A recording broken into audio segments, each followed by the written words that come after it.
On that. And, hey, Greco, Opa to you, my friend. Good to see you. Kevin, how are you, man? How are you? I think Emily liked that. I think she liked it. I think so. Happy birthday, Em. Happy birthday. Solar Warden, good to see you.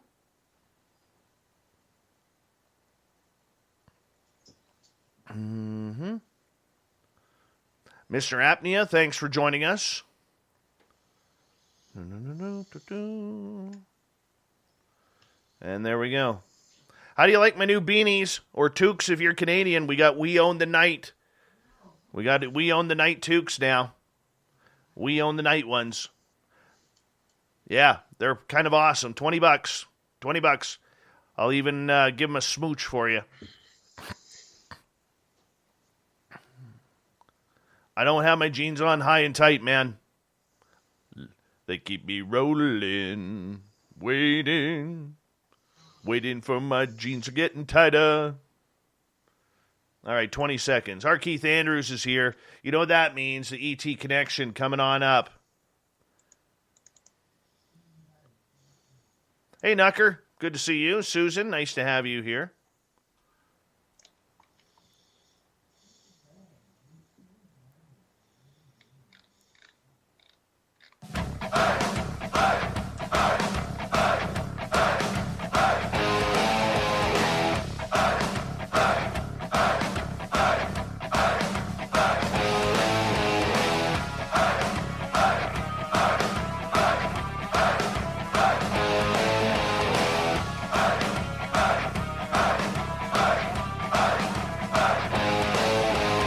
From the mountains of central British Columbia to you listening around the world, this, my friends, is Spaced Out Radio. I am your host, Dave Scott, sitting in the captain's chair of SOR headquarters.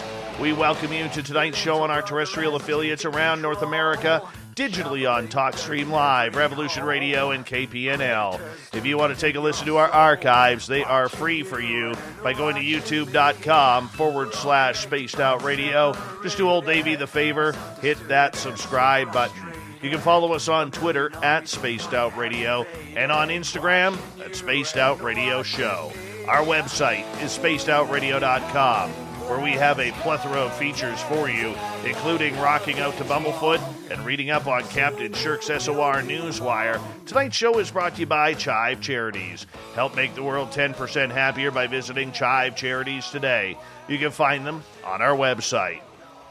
Near the beginning of each month, we like to bring in a good friend to this show where we all hop on the Woo train and go for a long, deep ride into space for the show we call the ET Connection with our man, R Keith Andrews. Now, Keith is a lifelong experiencer of the weird and strange. He has had extraterrestrial contact throughout his life. He has seen multiple different UFO and alien-type species. He is also an author, which you can find his books on his website. He can give you the information on that. As well, Keith now keeps his goal of trying to help people who have their own contact. And that's why we bring him in, so we can answer your questions of all things extraterrestrial, my good friend R. Keith. It's always a pleasure to have you here. How you doing? Not bad. Things have been different. How come? They've actually been improving, which is really a nice change. Well, that's especially good. in today's world. Yeah, no kidding. No kidding. What have you been up to lately? Like, what goes on in a day of R. Keith life? Well, this morning started at 1 o'clock this morning and has been on the go ever since, which might give you an idea how well that goes. But basically it boils down to you get up in the morning, do the normal, get things ready, get the coffee going, and then hit the office. Because I've got, right now I'm in the process of writing simultaneously, actively writing 5 different books. Well, in all fairness, I'm revising one of them. Very cool. Very cool. You know, you're someone who is always busy. You're a single dad, along with having to have a career and then counseling people. Where do you ever find time for anything? You know, I'm still working on that. But, I mean, maybe that's why I don't sleep. You know, because, I mean, I'm pretty much on the go from the time I get up to the time I pack it in at night. Well, I know that, but, what do you work on? Well, today I literally rearranged the living room and the office at the same time in order to get some things sorted around. In between things, I end up writing. Of course, I've got to work with my son's education and sit down with him, spend some time. Today we went doing a bottle run. Just one of those things that you have to do. I mean, my life is pretty normal, really, in my eyes. I guess you just get used to it. Ultimately, yeah. I mean, it's not a question of it being slow, that's for certain. Well, but that's good. Go ahead. It boils down to understanding one trick. When I start my day off, I put 3 things on a list that I'm going to get done. I always keep it down to a 15-minute to half-hour job. When I get one done, I check it off and add a third one to the bottom. So I've always got a running roll. It also means, when I'm packing in at night, I've got 3 things ready to go as soon as I get up in the morning. Rock and roll. Keith, I want to ask you, because I got questioned earlier this week by someone about my experiences. And basically the person who told me this says, I'm a liar. I'm a liar that nobody in this world can have all the experiences I have had and other people have had as well, and that I'm making them up, and that I only do it for ratings and everything like that. You've been with me long enough to know a little bit different, and I think my audience is smart enough to know that I would never, ever lie to them about anything that I have personally experienced, because it really doesn't do any good to try and pull the wool over good people's eyes. It really doesn't. Even to pull the wool over bad people's eyes, it will come back and bite you. But I would love to know where this guy got his credentials to know that, to even assume that you're lying. I remember, I will never forget that rather, shall we say, excited little phone call that I got from you when Carl was in your backyard. Yeah, that's apparently false, too. Oh. Yeah. Nobody seems to care that you were the guy I called when Carl showed up at my window. And then after, when Carl came back a couple years later, but apparently I like to make things up. Well, I've been asked similar things, but no. Let's face it. I have met you face to face, God knows how many times now. And I've made my living knowing whether people are being honest or not. And there is no way I would sit here. First of all, if you were a liar, there is no way I would still be on this show after, we're now into our 6th year. I know. Isn't that incredible? It's, borderline insane. But yeah, this was not where I was expecting to go. Well, yeah. Go ahead. The funny part for me is I knew I was going to be writing. I was told that when I was in grade 10. And I was told by a number of people to leave the alien stuff alone. Okay. Ironically enough, and maybe not so ironically, that the one reference book that I've got that's in print now is selling faster than the other 4 combined. Yes. So let me ask you this. You are somebody who takes a lot of criticism because you live a different life, a life that the majority of people out there cannot understand. How do you deflect it? The easy answer, you always hear people say, I just don't listen to it. I just don't listen to it. But how do you deflect it? I would love to say that it was that easy. But you caught me the one day a few months back. Somebody asked me why he should believe what I had to say, and my response was a little less than socially acceptable. But thank you very much. You handled that one nicely. But no, realistically, I've gotten to the point now where people will say, I don't believe you. I look at them and go, okay. It's like, knock yourself out. Don't believe me, because I'm not about to try and prove it. No, I hear you, man. I hear you. So, I mean, as you're not about trying not to prove it, I mean, the only thing that you really have to do, or any one of us who have had experiences, is to believe them ourselves. We know what's happened to us. We know what has taken place. We know what's felt good. We know what's felt scary. We know what's felt horrific. You know, ultimately, yes. We know everything about what's happened to us. You know, do you think it's these types of reasons why the majority of people out there keep their secrets quiet, their experiences? Absolutely. I spent my life being told I was completely off my nut. Okay, and on my father's deathbed, he apologized and told me everything. He listed off the itemized side of it. The abductions, the interactions, the fatal, the fatal heart attacks, my journey's over, all of it. He says it was all real, but I could not tell you, right? And I mean, I went through this my whole life, which, needless to say, made me a bit testy and a bit cynical, and that's probably the understatement of the decade. At this point, people tell me they don't believe me. I don't even bother trying to prove it. Right, I've got too many witnesses that can corroborate. If I would ever actually call on them or give people their names, they could corroborate what I've told them. What I've said. But I mean, like, anybody trying to tell me that Carl wasn't in your backyard, I mean, technically, I would agree. I could not absolutely say it was your backyard. I can absolutely say wherever the heck you were, that just about came out wrong. When I was on the phone with you, I heard Carl clear as a bell in the background. That was kind of cool. That was. Carl has an absolutely hilarious laugh. Moving on here. For people who may not want to discuss their experiences in a public manner, a public forum, why is it good to discuss them? Well, the best way I can put it is sometimes hearing yourself say them makes it a little bit more understandable to you. I do caution people, find somebody that is open-minded and isn't going to turn around regardless of what field, is not going to go and say, no, you're absolutely wrong. That didn't happen. You're off your nut.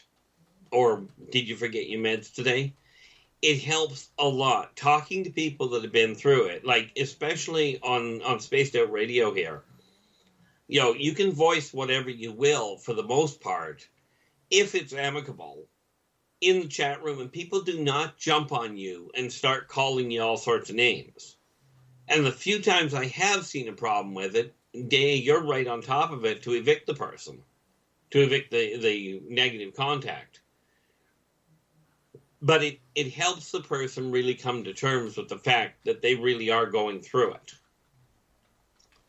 Doesn't necessarily make it any easier on the one side, but knowing they're not the only one that's gone through it can be beneficial. Right. Right, and that makes sense, to be absolutely blunt. That makes absolute sense in regards to that. So, Keith, when you were talking to people and you were counseling them, before we get to questions from our audience here, how do you tell someone to be patient, be prepared for the criticism, be prepared for the people who try and one-up you on their experiences or downplay them? How do you prepare people? The best advice, as near as I'm aware, that I can give is the moment somebody starts telling you, that they don't believe you, etc., go with a very simple response. Okay. And don't even bother trying to convince them. Okay, because I'll tell you, the people that have already decided that you're wrong or that you're lying or you're making it up, you're not going to convince them. They've already, hung, drawn, and quartered you. Right. And rest assured, that's a lot easier said than done. All right, let's get to a question here. This one coming from Kim. Let me just scroll up here and get it. She is asking, Keith, do woo experiences like seeing an alien seem to fade with time? You get used to them, but there's always something new. You know, there are so many variables that there's always something new out there. So, I mean, have I gotten used to certain ones? Yeah, some are just run of the mill. Like, for instance, running into an 8.5-foot reptilian doesn't even faze me anymore. I mean, I have to look up because, well, frankly, I'm only 5.5 feet tall. Well, just over. So, I mean, you know, you think about it, I'm coming up to their solar plexus. You're going to look up at these people. But the so-called woo factor, there are still things that are absolutely amazing. Like, I mean, I was shown a weapon system the other day that was absolutely phenomenal. You know, now you got to understand, when these people talk about war, they do not talk about little paltry shots. They use planet wreckers. But the technology, what they're using it for is a problem. But the level of technology, and if you think the holographics that we have in today's world are good, you should see the ones they have. You know, ultimately, the real difference between the off-worlders and humans is the off-worlders have better toys. Very true. Let's move on to some more questions here. On Twitter at hashtag Spaced Out Radio. Greco is asking, in your last abduction, Keith, what did the aliens ask of you? Well, in all fairness, the last time I went up, which was just recently, it was more a question of showing me what they were working on. They came out. It's another. You know, it was a. What's the word I'm looking for? It was an interesting technological display that they dealt with, that they were showing us. You know, and they, of course, the one thing they always ask is, and it's simply my opinion, are humans ready to deal with the off-worlders? Right. Because they keep hearing, you know, there's such a massive cry for, let's have full disclosure and let everybody see what's going on. And they're very concerned about this idea. Well, what do you asking me what I think will happen if mankind has that happen to them? And the outcomes that I see happening are not good if you had that kind of a disclosure. You know, the entirety of mankind's society would buckle overnight. Which is one of the biggest reasons why these people do not do that. Right. I guess I can understand that. Greco's follow-up question, since he is a restaurant owner, Greek restaurant, makes a great chicken souvlaki somewhere in the Toronto area. Well, that's a little far to order in. I know it is. But he's asking about what is the alien equivalent to chicken? Technically, they don't have one. I mean, chicken is chicken. The idea, well, depends on which one. Okay. You know, if you take a look at reptilians, there are a number of, there's a number of different avian type animals that you can look at. And that's one of the things I've got to start documenting is some of the different, of the actual animal, of the fauna, the flora and the fauna. Right. All of it, you know, every race out there is sentient in their own way, but not to the level that mankind is aware of sentience. All right. Let's move on to more questions from our audience here. Football Cat wants to know, do reptilians have one standard eye color? No. That's just a flat across the board. Sorry, there's no other way to put that. Heck, they don't even have one, you know, when you start jumping between races, they don't even have one standard eye shape. You know, mean, one of the funniest setups is with some of them. What they'll do is part of their communication line is changing eye colors. Like they sort of, if you will, they have a photoreactive membrane in the eye that enables them to speak when they can't, when it's impossible to hear.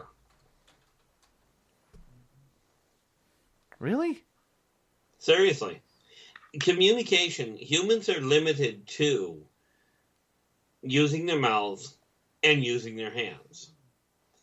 That is, I mean, those are two very limiting forms. Okay.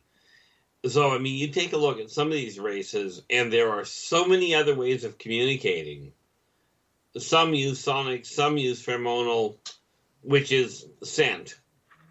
Right, but where it comes to eye color, you know, you look at the Korlock, which they're not reptilian, granted, but they don't have a standard form, period.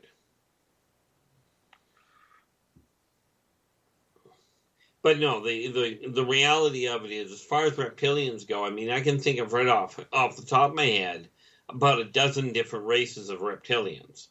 And let's be clear, I refer to them as reptilians because that's what they look like. That is not what their physiology is. All right, let's move on here as we got about 3 minutes before we have to go to break. At the bottom of the hour, R. Keith Andrews is our guest tonight on Spaced Out Radio. Now, Millennium is asking, because right before the break I was telling you about Craig Campbell-Basso and his new 82 Alien Species book that just came out. And you haven't checked it out yet, so I just want to clear that up.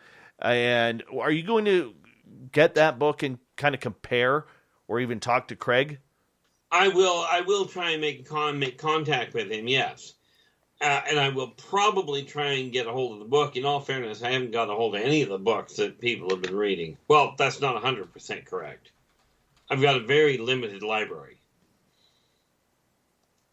But in the case of Campo, I will reach out and see if I can make some sort of connection with him. Lord knows if he's anything like I am, trying to get a hold of me can be a real joy. But you know. All right, let's try and sneak one more in here. Greg is asking, have you ever looked at any of the NASA rovers on Mars, and do you believe that they've seen aliens? Well, they'd be hard-pressed not to. They made a big deal of it, about 5 years ago when they said, oh, we got a rover to Mars? That was news in the 70s. For me, I mean, and quite literally, when you think about it, when you ask, have I looked at the rovers on Mars? The answer is yes. I just didn't bother looking at the footage. Well, the Martokian, they talk about colonizing Mars, right? I think it was Elon Musk came up with this brilliant idea. He wants to colonize Mars. Considering Mars is occupied, I think they call that invading. Could be. All right, let's move on to another quick question here. So we got just over a minute. Princess Denali is asking, I saw little firefly-looking beings. Can you tell me more about them? Where do they come from? What density, dimension? Well, the dimension is easy, third. That being said, I think I was looking at those the other day. When I go to break, I'll take a quick look through my notes and see if I've got the information on them right now for as soon as we get back from break. We can do that. But wouldn't that fall under the Fae category? I'm still working on what people are calling Fae, in all fairness. That's my biggest problem with answering that question. I've never had a real stable explanation of what people classify as a Fae. Fairy? Well, you have your fairies and your Elfid, which are both Fae. What humans call satyrs, assuming if Fae refers to the ancient races, the ancient woodland races, then yes, they would fall into that category. All right, let's go to break here at the bottom of the hour. Spaced Out Radio continues with R Keith Andrews, the ET Connection. And, of course, we'll be taking your questions right after this on Spaced Out Radio.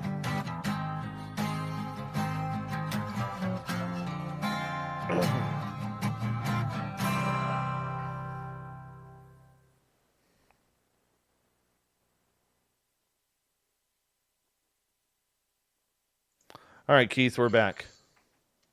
We're back. Gee, that was quick. Yeah. Well, we're still on commercial, but... Oh, I see. All right. Wait a minute. Hey, welcome to the show, who the fuck? Welcome. Just so you know, we don't troll here, so you're allowed to have fun, you're allowed to hang out, meet some great people, and you're allowed to... enjoy the woo train as it is. But just so you know, we don't troll here. If you troll, you will be booted. That is the rules. So, and we go on from there. So welcome to the show and have a good time. Crack a drink and enjoy, man. That's what it's all about. Steam Train Mark, thank you for confirming that Keith and myself are alive tomorrow. Good update from Australia there. Gee, I'm glad to hear that. I often question that in the morning. I agree. Jeremy, welcome back. I please ask if you guys could put your questions in capital letters as the chat room gets going. It's easier for me to read up on them. So, yeah. And during the commercial breaks, the questions that I haven't gone to, you might want to retype them, because if the chat room gets moving really fast, I'm not going to be able to keep up, and I'll lose the questions that were up there before. So just so you know, let's see, who else is in here? PBR, good to see you, buddy. Good to see you. Northern UFOs, I already said hi to you. You don't get two. You don't get two.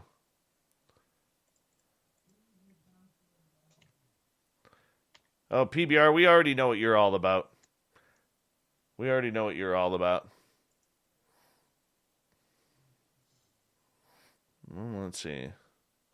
I'd love to make your beard smell like my fanny. Wonderful. See, that's funny. That's funny. That comment will allow you to stay. Okay? Will allow you to stay because of that comment. Because, honestly, on the inside, I am laughing over that one. Okay? But, no, yeah, that's kind of funny. Guy Capazzoli. Oh, I butchered that. Hold on. Guy Capizzola. There you go. Or are you French? Guy Capizzola.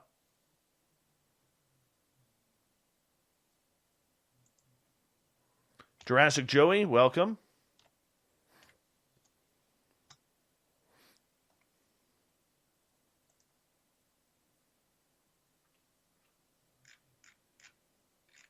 Golden Lee, welcome back from Toronto.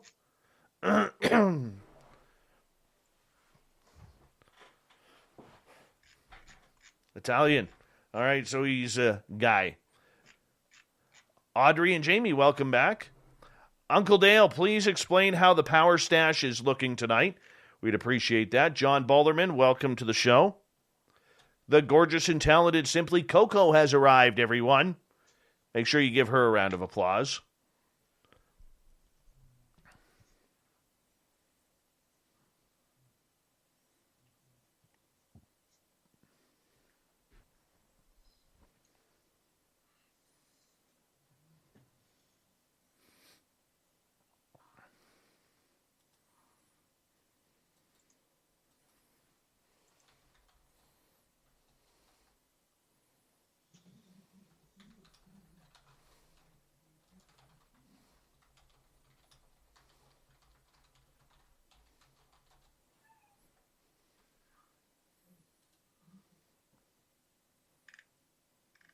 Murray F., how you doing, man? Good to have you here. Chris Moe, welcome back. We have just over 1 minute to go here. Thank you to Greco for opening up the super chat tonight. It's a great way to support what we do. Thank you to everyone giving us a thumbs up. And you know what? It's kind of cool that, we continue to grow in subscribers. We really do. And we're up to 10,891. So it's kind of cool.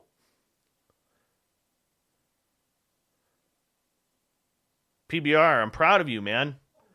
Quit drinking whiskey. I'm very proud of you, man. Congrats on that. Arena, welcome to the chat room. Thank you for joining us. Uncle Dale says the power stash has been curtailed to work with the N95 mask, but it retains its character. Well, give it a little stroke for us there, Uncle Dale. Give it a little stroke for us, if you don't mind. We'd appreciate it. All right, Keith, we got 20 seconds. No problem. We're here.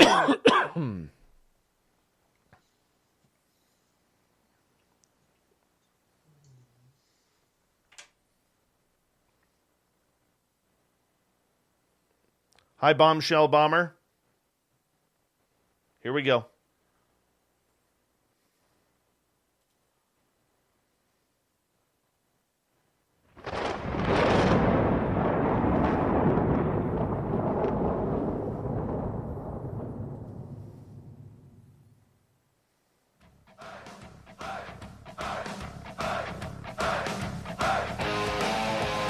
Second half hour of Spaced Out Radio is now underway. My name is Dave Scott. Thank you so much for taking the time to join us.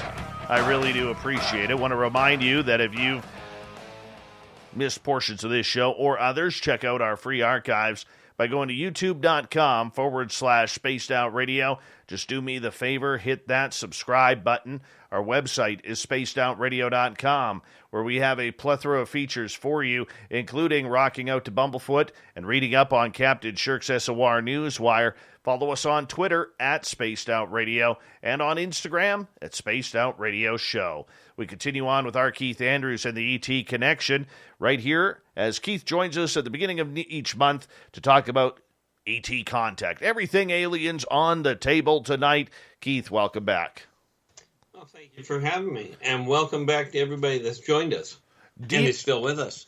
D. McKenna is asking, Keith, do they want to kill us or just reduce our numbers? No to both. They quite literally, there is not a race out there that is interested in wiping mankind out. There is actually this is what the Consortium is about, is to stop that from happening. Mankind because they are the dominant surface-dwelling, technologically advanced race on the planet, they are the caretakers of the planet, and the off-worlders know this. They are not afraid of the numbers. I mean, the reality is, one shot from one of their weapons will wipe the entire planet out. Mankind is not exactly a threat to them on the whole. There are individuals that are intriguing, and the off-worlders do find that mankind's curiosity streak is a dangerous commodity. But they are not trying to take over Earth. They are not trying to reduce mankind's population, and they are certainly not quarantining Earth. The reality is, if Earth was under quarantine, which I keep hearing people tell me it is, there would not be any abductions. You wouldn't have anybody go missing. So, no, I wish there was a way that I could get the message out to people that the off-worlders are not here to conquer. I mean, think of it this way. If they were here to conquer, with the military firepower they have, and even if they didn't use the military firepower, they have one weapon at their disposal that would completely write mankind's race into outer space off. It would just completely shut it down. And that is a very effective intermolecular EMP pulse, which would cripple not just the active electrons, but the components that are not even attached. But no, the off-worlders are not interested in taking this planet. All right, let's move on here. Uncle Dale is asking if there are any interspecies dating protocols. Yeah, don't eat your partner. And I do mean that quite literally. Because there are races, not the least of which is the mantis. Much like the praying mantis on Earth, they do kill their own partners. And it is frowned upon if you're dating interspecies. It's really frowned upon to put your mate on the dinner table.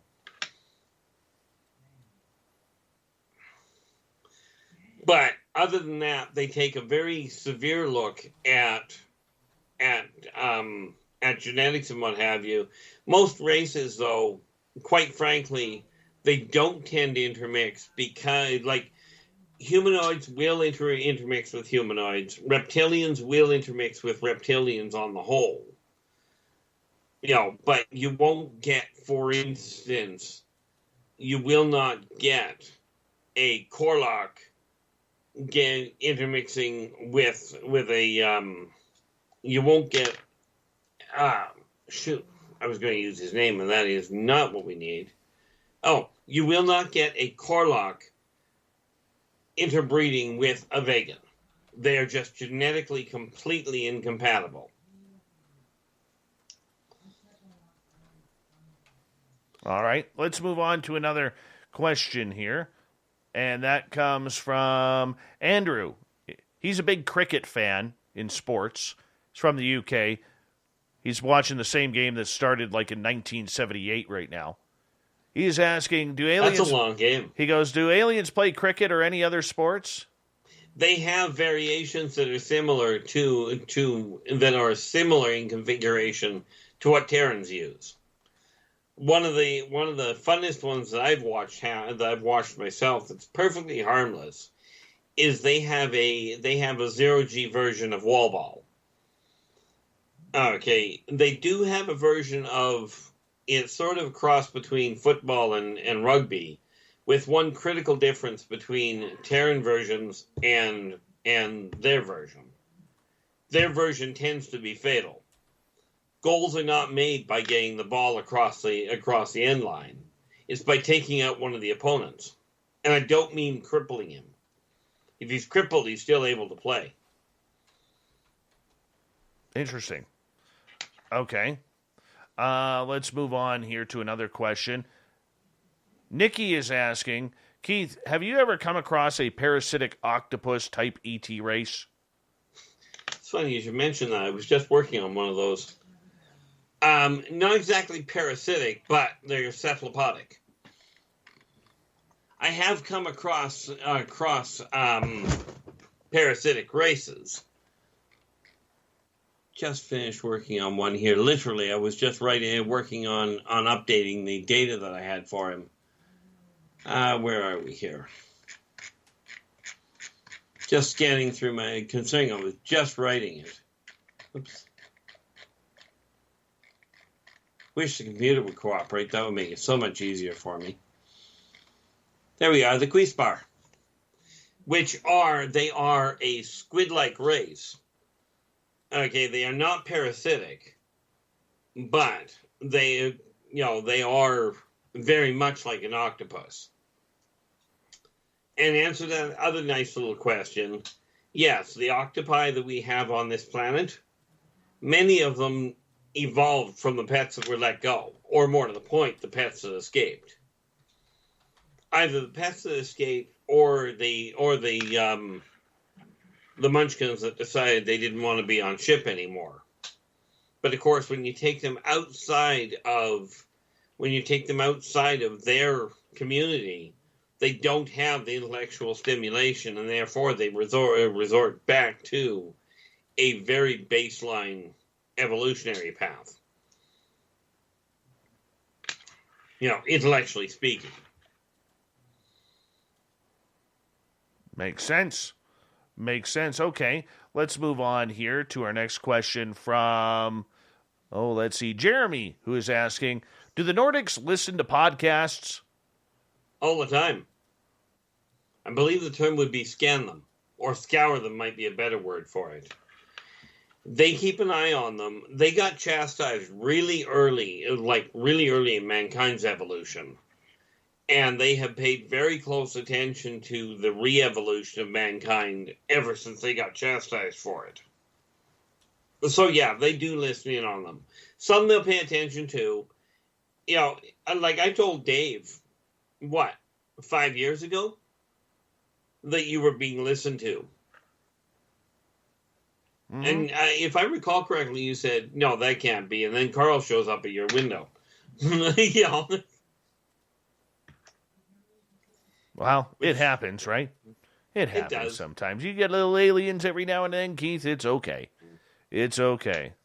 All right, Greco is asking, is it possible to transfer your future consciousness to your past body by crossing dimensions, realms, or other space-time itself? From the best of my knowledge, not a snowball's prayer. And there is a reason for that. Can you look to the past? Certainly, but can you send information back or get back there yourself? The answer is no. You can travel forward, but everything that exists in this reality across the board is third dimensional. Okay, so no, the movies that talk about time travel, they're a great storyline and they make for fantastic stories. But they are not based in functional reality. Not from anything I've seen. Okay. Let's get to another question on Twitter from Greco. Is it possible to... I already asked that one, sorry. Who is the oldest known sentient species or race in the universe? Well, earliest known to who? The oldest one I know of would be who you call God. The beginning of it all. But aside from him, the oldest one I know of is the Zerziks, which are pure energy. And they survived the transition between the last rendition of reality and the modern one. Okay, as in what humans call the Big Bang. The Zerziks come from the Big Bang before. Interesting. I will have to check it on out. Check that on out. All right, let's move on, Keith. So we continue on with the ET connection here and audience questions. And where are we here? Kira is asking, what being is showing up as small sparkling bubbles of light around me? Yeah, it's amazing how many times I wish I had a better memory for where I find these things, but that is quite literally, that's the actual orbs. Where are we? Let's find that here. Nice thing about finally figuring out how my computer works is I can actually do a quick scan. It's so much easier than going through the reference pages. Where are we? That.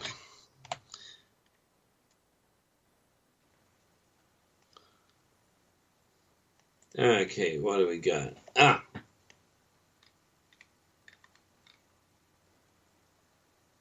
No, that's not them. That's always fun trying to find things in a hurry. If my computer skills were reasonable, I'd be happy, but they're not.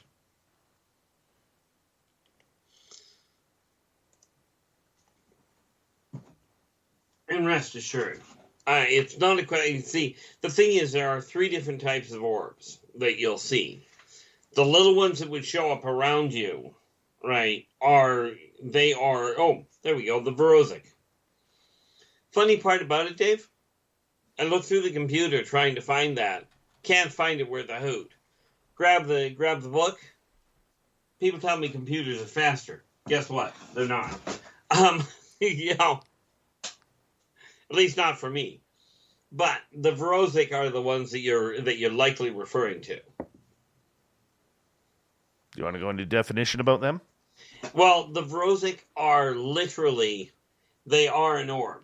Okay, they're a tiny little speck. They'll show up in photographs. They show up in multiple different colors because they are photoreactive. Okay, so if you're taking a picture, you may not see them to start with. But when you take a picture, these are people, they're totally harmless. They're not there. They're more curious about the bioelectric field around humans, or for that matter, any corporeal individual. But they are simply looking for information. they're trying to figure out what they're up against, but they are literally, to give you an idea of the size, they are themselves about the size of a photon. That's about the size, and let's face it, that's a tiny little thing. But the amount of light they give off is incredible for their size.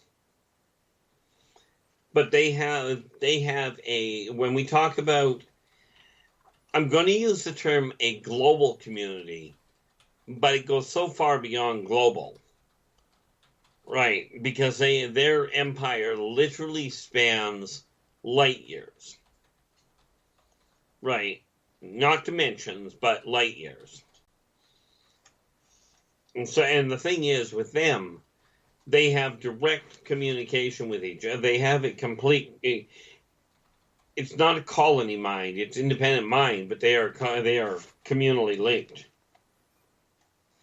Very interesting. Kevin is asking, do off-worlders, ghosts, look different than Earth spirits? Ultimately, yes. Because as with Earth spirits, when a Terran passes away, they take on the form that they're comfortable with when they pass over, and that almost invariably means they look like a human ghost. Well, a Korlock ghost looks more like a phosphorescent amoeba. They take on a form that they are familiar with. But in essence, if you're talking about the consistency and the opacity of the ghost, no, they're pretty much the same. But their overall appearance is definitely unique to each race. All right, let's move on. Guy is asking, Keith, do you have any updates about the Cosmic War or the Galactic Federation of Worlds? And what's going on up there? Well, there's quite literally 3 wars that I'm aware of, none of which are involved in trying to take over Earth. But the issue around the Teklek, the reason they came here in the first place is because they've got a race that is threatening their home world, and they needed the resources. The Strazazians and the Teklek are at war with each other, but that's been going on for millennia. Well, quite frankly, it's been going on for eons. Okay, then you have the upstarts that do figure that they should be able to do what they please, but the Consortium is so far ahead of them that whenever you get an upstart that says, whenever you get a renegade or a rogue group, the Consortium will release Untars. Now, the Untar are a race of highly specialized assassins. Only they don't take out individual people, they take out planets. Makes it kind of a heavy-duty deterrent for targeting Earth.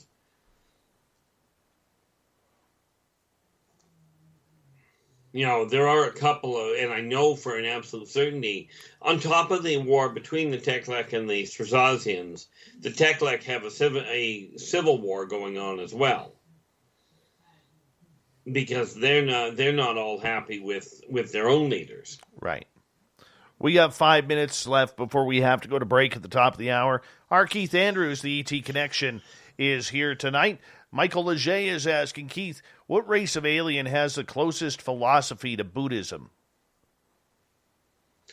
Likely the Mobians. The Mobians are absolutely a peace-loving crew. They do not have a war on their planet at all.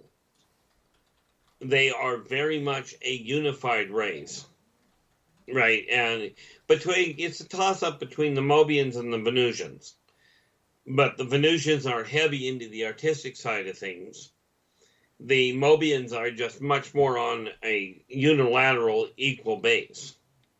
They do not put any weight into personal prosperity. They look at it and go, literally, I am not wealthy unless everybody I know is taken care of. You know, they just don't have a concept for greed.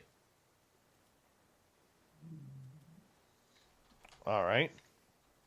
Let's move on here. Follow up from Michael. What race of aliens has the best sense of humor then? Humans.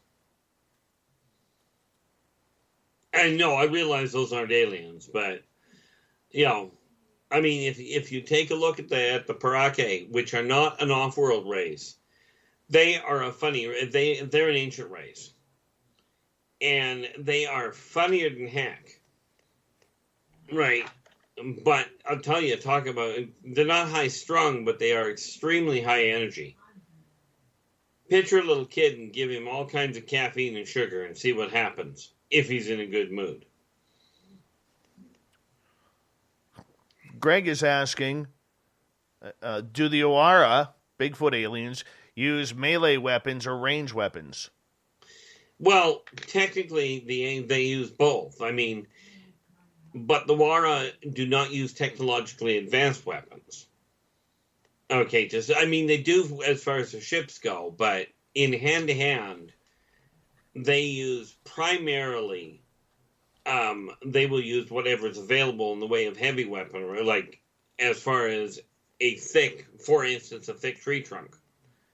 Their idea of range weapons is pick a boulder up and throw it. You know, the whole concept of I need a weapon, you'll do, comes to mind quite nicely. Like, they will literally beat their opponent to death with a neighbor. Mm-hmm. And I don't mean they share. All right. PBR, the only reason why I'm not asking your question is Keith does not follow Corey Good, so I'm not trying to skip over you. I'm just kind of moving on here. Nikki is asking, why would there be warrior races coming together for any purpose? Why would they do that? Well, in simplest terms, your enemy's enemy is not necessarily your friend. Safety in numbers. If you've got warriors that know they're outmatched by a common opponent, match up with another warrior race in order to survive. Worry about sorting out the details after the fact. Ultimately, that's why they join together. Because there are races out there that are not exactly congenial. But that would be why a warrior race, or a clan race, would pair up with another one. Because they've all got their own strengths, their own weaknesses. All right. Let's move on here. And Chrismo is asking, how far are humans allowed to evolve by the Consortium? Do they even care? Humans will evolve as far as humans will permit themselves to evolve. The Consortium has no limit on it. From their standpoint, mankind has to evolve, or it will die out. But they are not hindering it, they are not enhancing it. They are letting mankind do its own evolution thing. But they're not watching going, oh, mankind's getting too powerful. Mankind is a fledgling race. It is a child. And according to the Consortium, killing off the human race would be akin to killing off a 1-year-old. Because the 1-year-old is a little temperamental. All right, Keith, I'm going to get you to hold on right there because we are going to go to break here at the top of the hour. Yeah, because that's where we are. Top of the hour, R Keith Andrews, the ET Connection, happening here. We are going to continue with audience questions in our chat rooms when we come back, and we really enjoy all of your questions that you have for Keith as we head off to break here in hour number 2. We're going to get to questions from Greco, Jenny, and the rest of you coming on up. Keith comes in near the beginning of each month to discuss everything to do with extraterrestrials UFOs, disclosure, aliens, and how delectable we are with a side of gravy and cranberries. R Keith Andrews, ET Connection, continues right after this on Spaced Out Radio.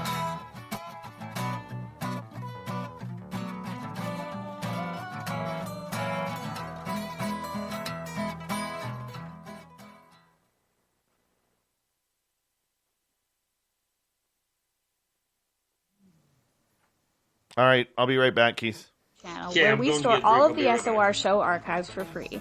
And as an added bonus, every 2 weeks I'm posting brand new content on Cryptid Tales, where I will get into some of the spookier legends and folklore from around the world and tell the stories that go with them. Find us at youtube.com/spacedoutradio and check out Cryptid Tales today. Drop a comment and let me know what you want to hear. See you there. I'm feeling a little spicy tonight. What to do? What to do? Why not get Bumblefuck? 4 million Scoville units of pure hard rock. Bumblefoot hot sauces come in 3 flavors. The burning Bumble.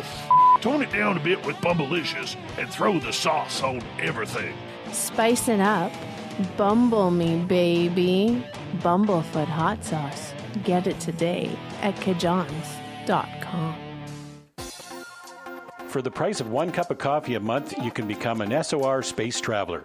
The Space Travelers Club is a place where you can interact with other listeners, either live during the show or on our great forum. We want your stories, pictures, comments, and ideas.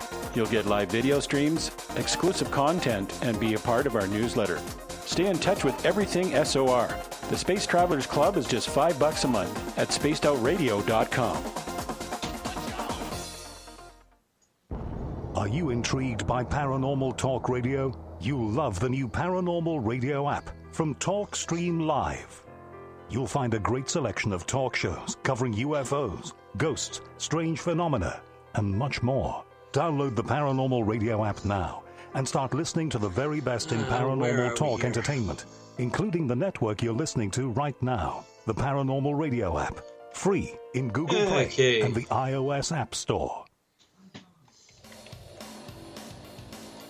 We all know on Spaced Out Radio we love a good beard and mustache, so why not take care of your facial hair with Mighty Moose Beard Oil? Made in Canada, we're taking care of beards and stashes around the world. We use 100% natural ingredients with our oils and balms to make your whiskers feel silky smooth. Use promo code SOR2019 at MightyMooseBeard.com today.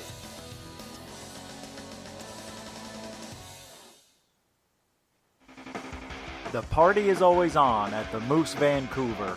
The Moose Vancouver is where you want to be when visiting Canada's West Coast. Open until 2 a.m. nightly, the Moose cranks up the rock while serving some of the best rated food in the city. The menu starts at $6.95. Why party anywhere else in Vancouver when the Moose is right there? Get your horns up and rock with the Moose, the official party bar of Spaced Out Radio.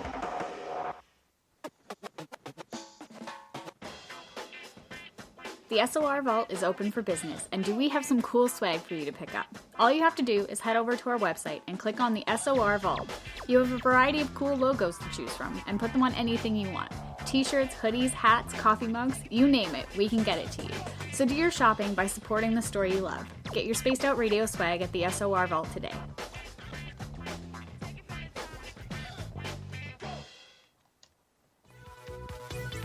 Hello, Space Travelers. It's me again, Carl.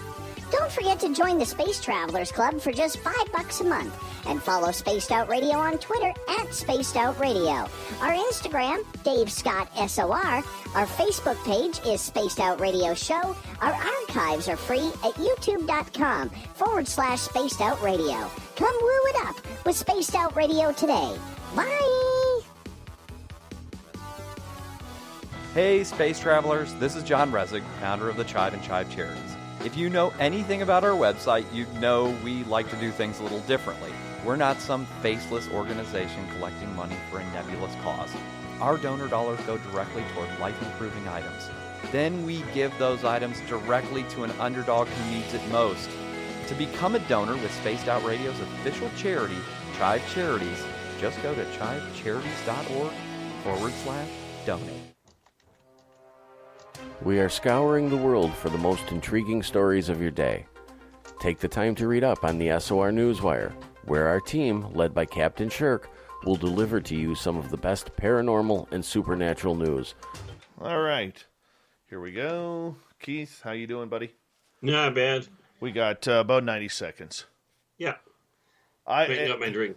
And just so you know, YouTube, I've got my one chat room frozen on the questions, so I'm way behind on comments and everything, so I will get to you, I promise.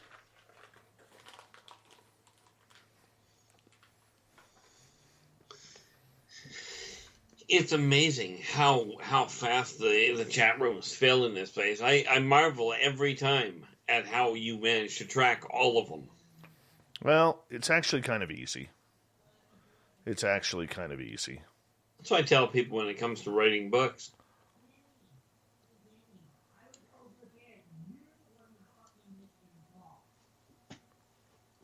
All right, we got 60 seconds.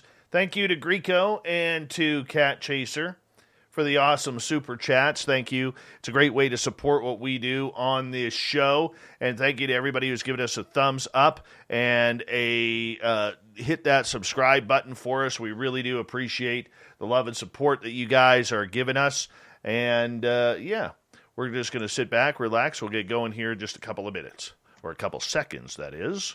Not minutes, seconds. Seconds.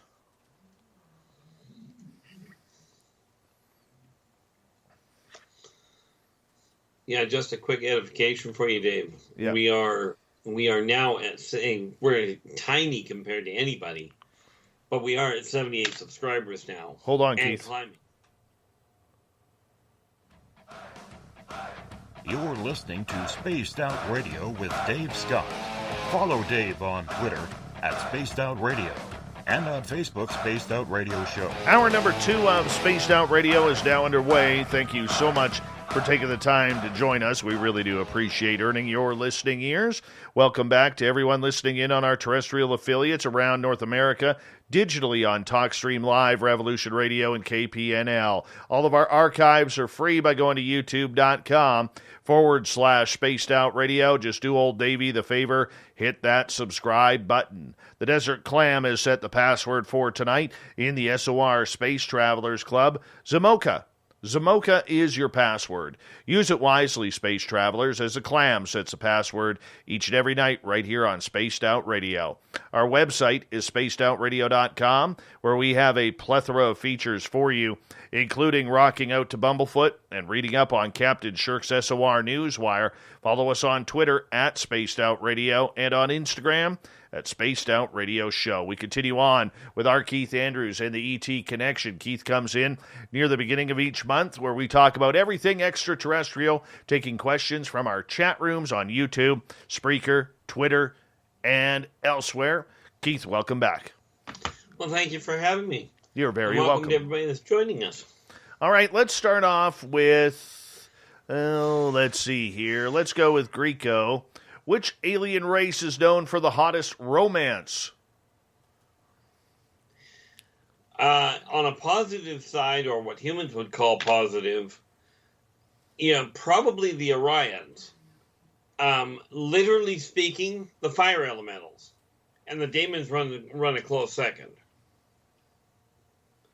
Of course, in their case, we are talking body temperature. Okay. Body temperature. That's why I said the ones Terrans would call would likely be the Orions, who are a little more freewheeling than what the Venusians are.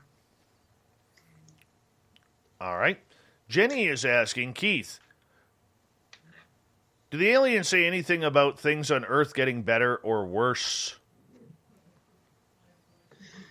Well, technically the answer is yes. See, aliens have been watching Earth's evolution for centuries.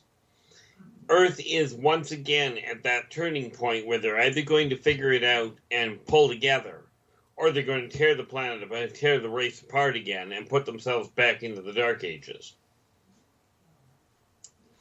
It's the Offworlders' hope that mankind actually gets it right this time.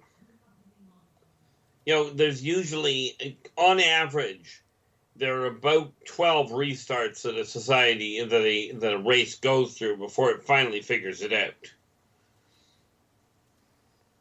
Okay, mankind, in all fairness, has, that I'm aware of, the corporeals on this planet have had 7, maybe 8.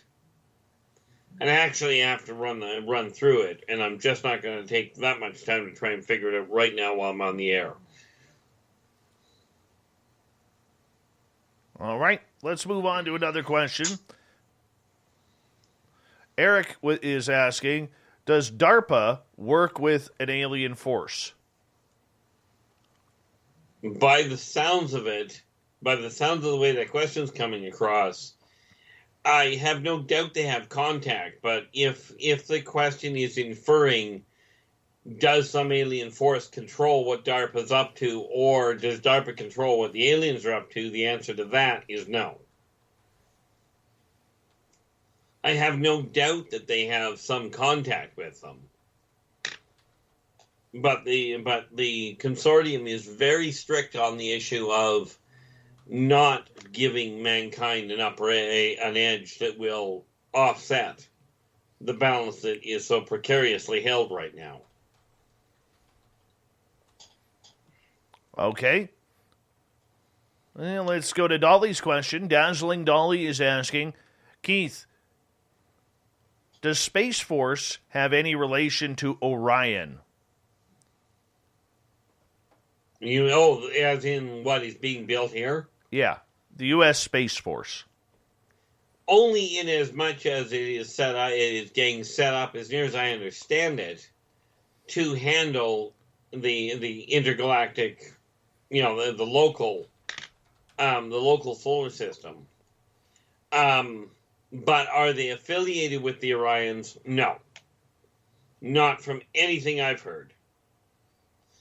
Primarily because the Orions will not share the technology with them. And that's because they've been flat out forbidden.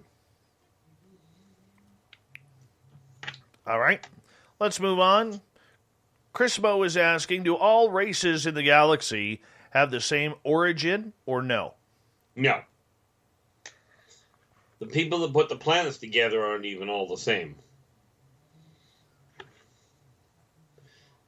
See, the different planets around, some were built, some evolved naturally, but the different races themselves that are on the different planets are not multiple seedings from a given race, nor are they multiple evolutionary parallels.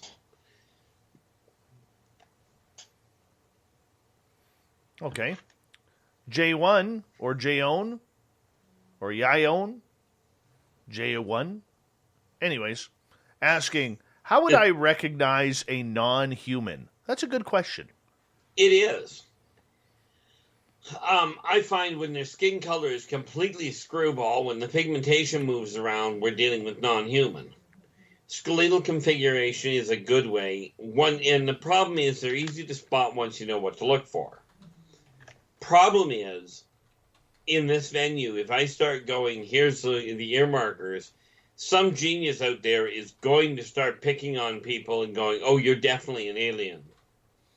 And it's not quite that simple. But, it's critical factors, like, for instance, like I said, I met one, there was one I met in particular that when you shook hands with him, the pigmentation in his skin moved.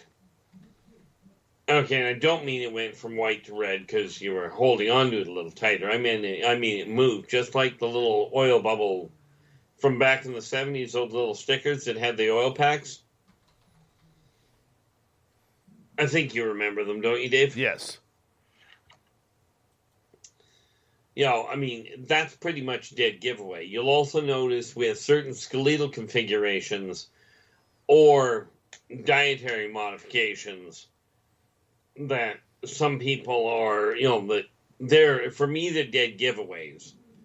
But how most people would see it, I don't know entirely.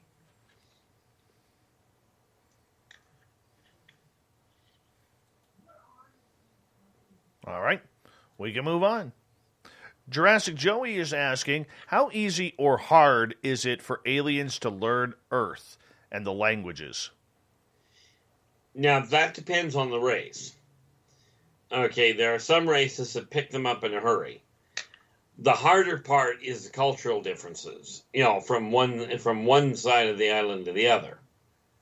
That's where they have the real problem. The languages themselves are relatively simple. And the reason for that is humans only use auditory communication on the whole. I mean, there are those that use physical communication as in sign language, right? But it's a very limited communication form, making it easy to learn.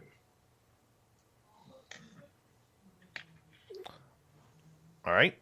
Corrins is asking, if there is more than one existence, then how is it decided when to end the current one? Ultimately, that was set up before. Well, let me put it this way. If you count the current existence, if you take the term the Big Bang as a marker for when existence begins, it is more an issue of, it was something that was set up more than 1 billion Big Bangs ago. And yes, I realize that's one heck of a number. But it was something that was set up way before the modern rendition. So as near as I can understand it, it was set up with essentially when it gets to a certain point in evolution, right, it just resets. That way, if you take a look in the gaming vernacular, right, with the modern online games that you get to a certain point where the characters are just too powerful to do anything with, so they reset the whole game and start over. I think that's the easiest way to put it. But I don't honestly know if there's actually a time allotment for it. All right, moving on. D. McKenna is asking, the Earth appears to have strip mined. Who do you think, Keith, is responsible for it? For strip mining? Yeah. Well, humans did it, quite frankly. See, this is not the first time mankind has gotten to this evolutionary level. But it wasn't, everything I've seen pretty much clearly indicates to me anyway that it was not off-worlders that strip mined the planet. It was the residents. And the reality is, when you strip mine a planet, it creates tectonic and atmospheric upheaval that wipes out civilizations. Prime example, you take a look at Pompeii and Manoa as prime examples of upsetting the balance of nature.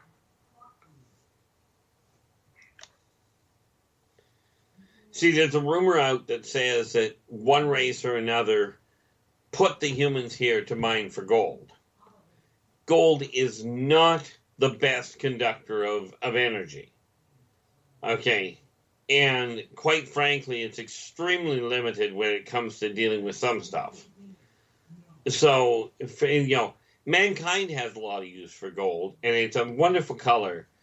But, in all fairness, it's actually not as viable as what humans think. It's just humans have a tendency of looking at alien technology going, well, we would have built this way.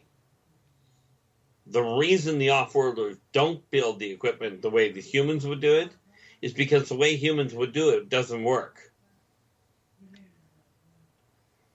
Not in the greater scheme of things.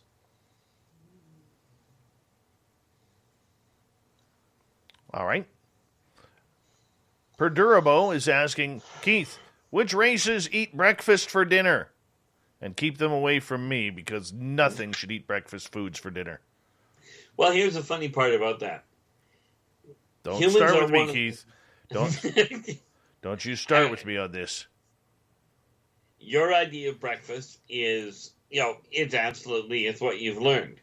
Most races learn that the first meal of the day is breakfast. It's just that simple. It's got nothing to do with what the food stuff is. That is a societal dictate. If you take a look at the shadow walkers, they figured the first meal of the day has got to be hot running.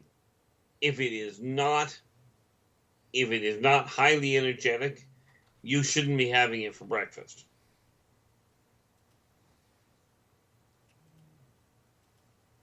And of course, when you start taking a look at the Teklek, if it's not mobile, well, you think about it, the Teklek, the Maldocs, right, both have the same idea. It's supposed to be alive when you eat it. It doesn't make any difference what it is, but, sad to say, eggs do not move that much. Not once they're cracked open. And if they do, you probably shouldn't have cracked it open. All right, let's get to Dominique's question. Are hybrids susceptible to the viruses and bacteria that compromise our human health and well-being? Not usually. Sometimes it can be. It sort of depends on how the hybridization goes, on how their specific hybridization goes. But normally, the addition of the non-terrestrial terrestrial cell structure makes it so that terrestrial viri cannot penetrate it.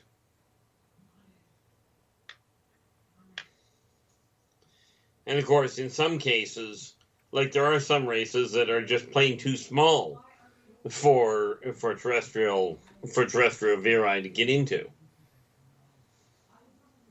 Okay, let's go over to Michael's question. What race should we avoid at all costs? That well, at all costs, I don't know. I would be very cautious, and I'm just looking up what the actual name is, but they're the mechanoids. You do not want to play with, okay, because they've got absolutely no sense of humor. Quite frankly, from their standpoint, it's very simple. If you're not mechanical, you're actually not alive, and therefore you are able to be terminated. And that would be the Xenon. Who are the Xenons? They are, from mankind's standpoint, you would qualify them as robots. They are pure mechanized. Okay, they are living metal. But in their opinion, if you're corporeal, if you're flesh and blood, then frankly you're beneath them and you're not to be counted. They get along fine with the elementals. Right, because the elementals aren't flesh and blood. That, and of course, the Xenon won't tangle with fire elementals because, well, politely put, they haven't got a prayer of surviving them. It's a good thing the fire elementals are actually peaceable. But I also would not suggest sitting down to dinner with a Teklek. If they ever invite you to dinner, turn them down. Politely, but turn them down. Because you will be their main course.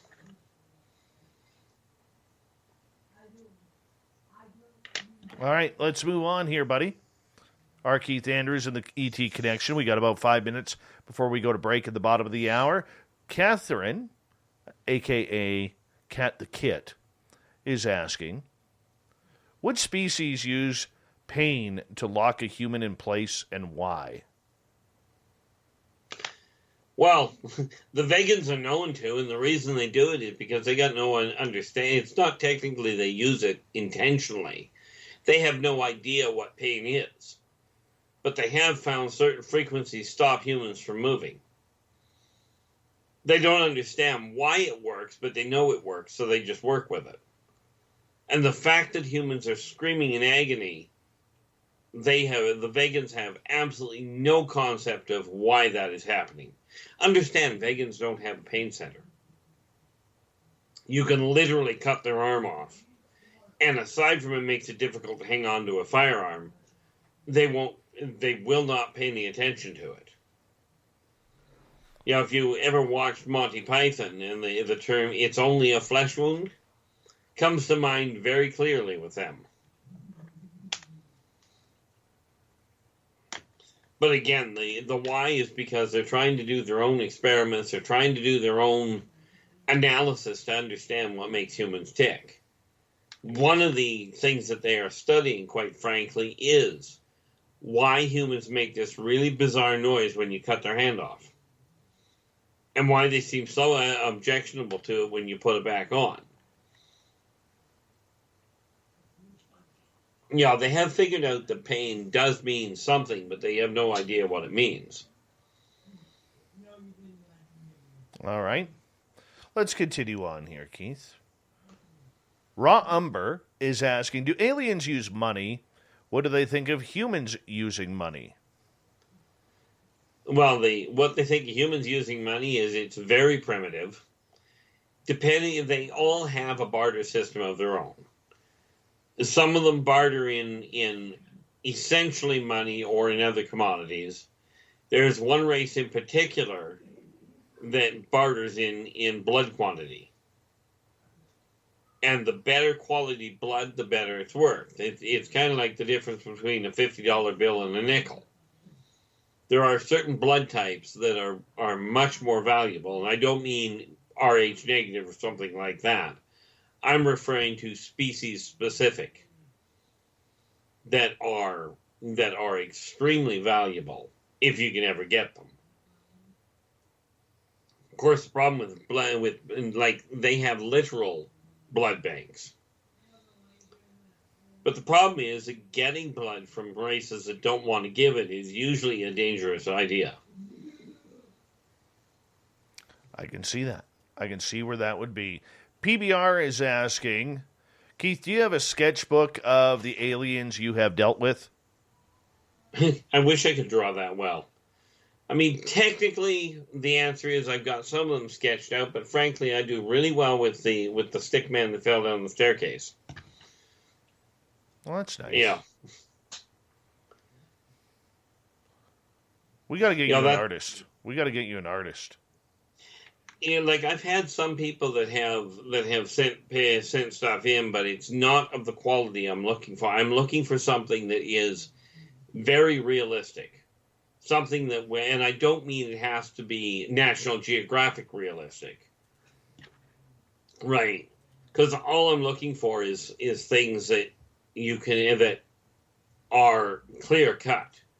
I mean, if you want the quality type, if you look at the old comic, there was a comic magazine called ElfQuest. Yeah, I think it was called ElfQuest. Where the heck is that name? Yeah, I got the box in backwards. I really don't know. I think it was called ElfQuest. That did it extremely well. And quite literally, nope, that's not the right box. That's why. Yeah, there it is.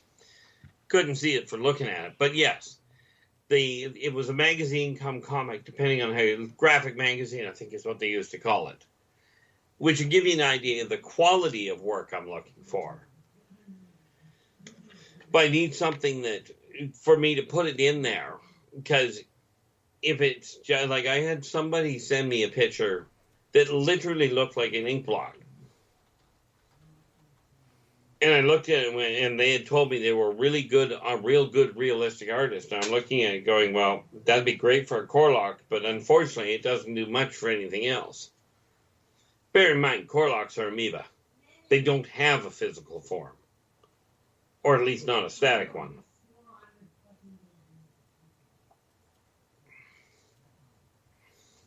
All right. Let's move on Nikki is asking. Actually, we'll get to Nikki's question after the break.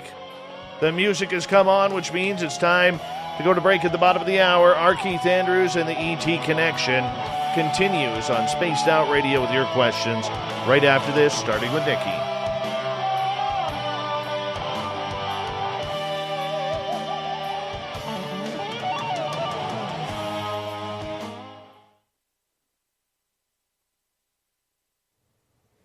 All right, Keith, we're back. Okie doke. Yeah, it came to my attention just about a week ago, and I just haven't had time to do it. But I'm going to start looking at the tattoo artists in town, because some of the artwork that those people put out that they do in ink is absolutely phenomenal. You know, when you're looking at the identifiable configuration on it. But and of course, the fact that I just swung a deal with Author House, they're going to put me in touch with a couple of artists to see what they can come up with.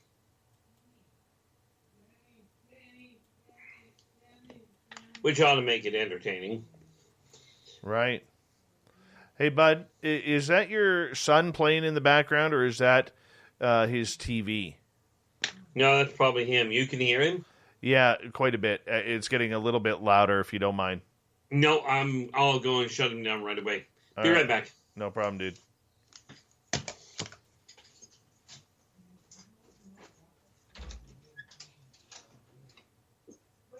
Okay, stop. All right.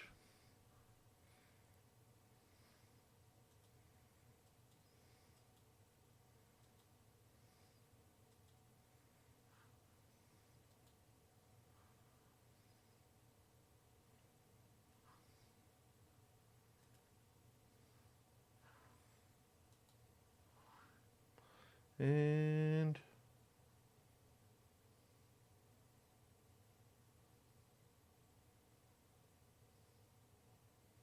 no, Princess, he hasn't seen Patricia's video yet. That's very brand new. I'm back. No problem. Thanks, buddy. No problem. It was starting to bleed right through there a little bit. Not trying to get your little guy in shit here. Oh, I have to go up there regularly and tell them to knock it off. I was just hoping with the headset plugged in that it would cut it back enough that it wouldn't be a big problem, but apparently that's not the case. No, it happens. It does. I mean, he's 50 and he's playing something. He's having fun with his buddies. That's all that matters. Well, that's something that does not make a whole lot of sense to me. Quite seriously, it always has eluded me.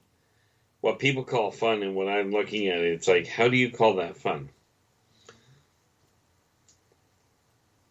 True. You know, but then I'm a bit twisted. We've got 2 minutes, dude.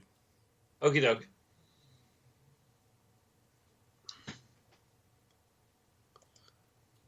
Wrong.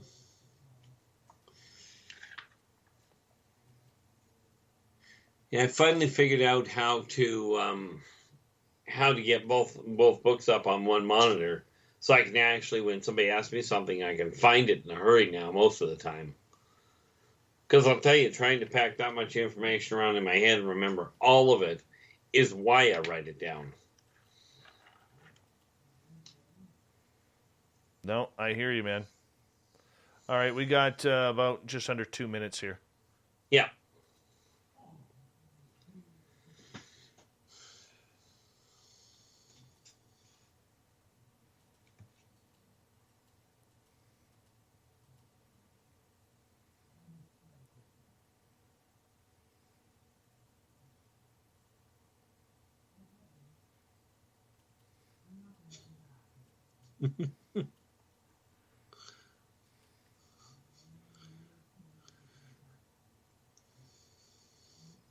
I like Rico's question there.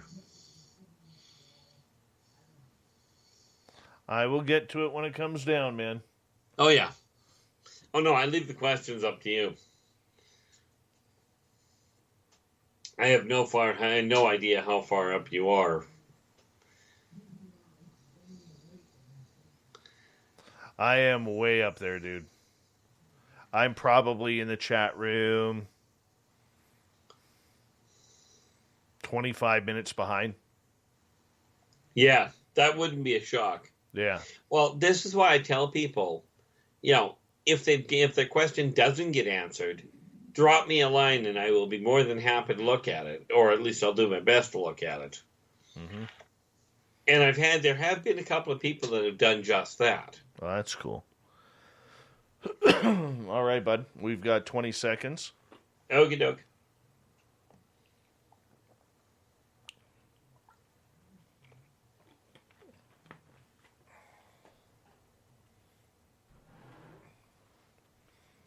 Five seconds.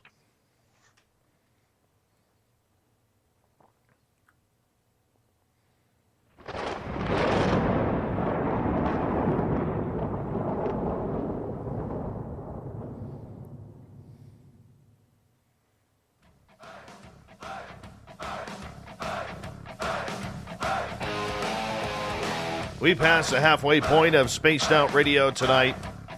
My name is Dave Scott. Thank you so much for taking the time to join us. Really do appreciate earning your listening ears.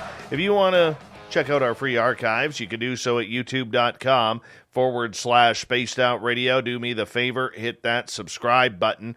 Our website is spacedoutradio.com, where we have a plethora of features for you, including rocking out to Bumblefoot and reading up on Captain Shirk's SOR Newswire. Follow us on Twitter at Spaced Out Radio and on Instagram at Spaced Out Radio Show. We continue on with R Keith Andrews and the ET Connection going on right now, where Keith is taking questions from our audience about their own ET adventures and curiosities. Keith, welcome back. Well, thank you for having me, and welcome back to everybody that's joining us. We're going to start off with Nikki here. Nikki is asking, Keith, do you psychically see any current void or vortexes in this universe? If so, where? The answer to that is yes. There's a couple of them that I know of. There's a couple that create interesting complications on Earth. But there is actually an intergalactic jump point just on the outside, on the outskirt. Well, how do I put this? If you look at the sun from Earth and you look at it as a clock, okay, and you go to the 1 o'clock mark, then go straight out to the far side of Pluto's orbit, and there's a jump point about 15 light years out. Now there's a wormhole you can use to get to it, but that jump point will put you into the Andromedan galaxy. It's kind of like a shortcut. Well, it is a shortcut. Now, of course, much as I know where it is, it doesn't do mankind much good because they can't get there. Which is probably a good thing. Because the technology mankind is using for intergalactic travel, or for interplanetary travel, never mind intergalactic, will not handle that kind of a distance. Nor will their life support systems. All right, let's move on here. So we continue on. Raw Umber is asking, do aliens have pets? Do they love them as much as we do? In more ways than you might care to think, but the answer is yes. One prime example is the chupacabra, which originally was a Teclac pet. And I think they call it that it's the Montauk. They called it the Montauk Monster or something to that effect. That looks like an altered Moldakian dog, or what would amount to a dog. But yeah, the ones that have pets, they absolutely take care of them, care for them. Of course, then you get some of them that go, yeah, they're a pet, but it's kind of like taking a rabbit and naming it stew. You treat it really nice because it tastes better at the end of the day. Very true. Very true. Moving on. Cat the Kid is asking, which species of ET would use pain to paralyze a human and are connected to the Men in Black, and why? Well, whether they're connected to the Men in Black or not, I do not know. But the ones that you'd be thinking of would be the Vegans. Now, I have no idea if they're connected to the Men in Black or not. But I do know the Vegans use it because it works. And since they've got no comprehension of it, they experiment with it to see why it works. But since they don't have a pain center themselves, they've got no reference point.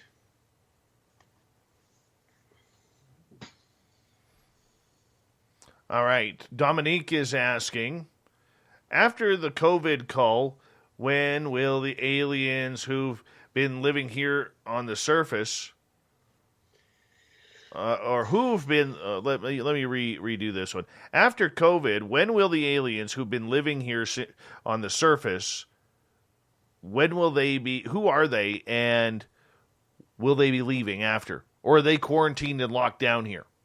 Well, number one, COVID doesn't apply to them. Number two, I'm not about to tell you who they are. Come on. Number three, no, that's just not going to happen. And number three, this is just like the Black Plague. Okay, like the Black Death. They sit here, they watch it happen, they note how humans deal with it, they see how society evolves around it, and then they carry on to look at the aftermath. So no, they won't be going anywhere anytime soon. Okay. I guess that... so they are locked down, is what... No. They're not locked down at all. They can come and go as they please. There is not a human on the planet that can stop an alien from getting off if they want to get off. Right. PBR is asking, do some aliens have more than 2 legs? Absolutely. Good.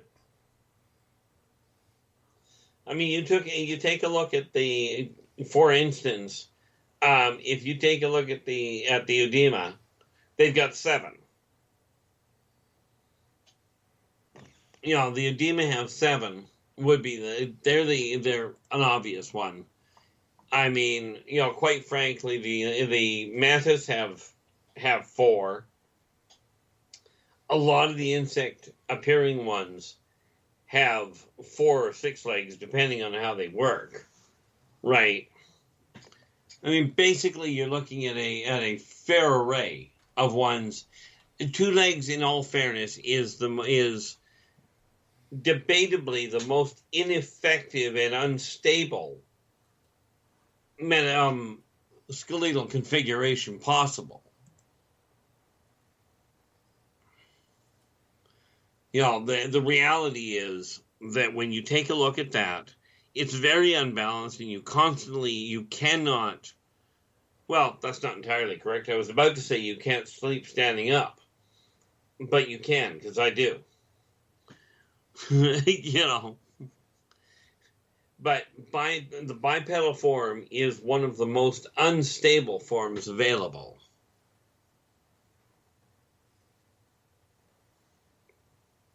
Okay, let's go on. And as we continue on here, just scrolling to get a question here from the audience. We're almost there, Keith. I promise you, we're almost there. Greco is asking, is there an alien type of Ultimate Fighting Championship competition? Yeah, the Swazian dinner table. You know, they have a very simple rule. 1 foot on the floor and no growling. You know, and that's a mild version of it. If you take a look at the Laborians, they make that look like a walk in the park. But I think what he's referring to is an actual intergalactic, you know, fight pit, if you will. And yes, they do have it.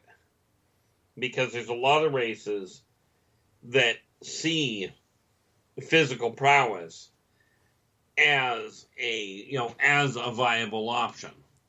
as a viable way of saying that we're better than you are, as it were.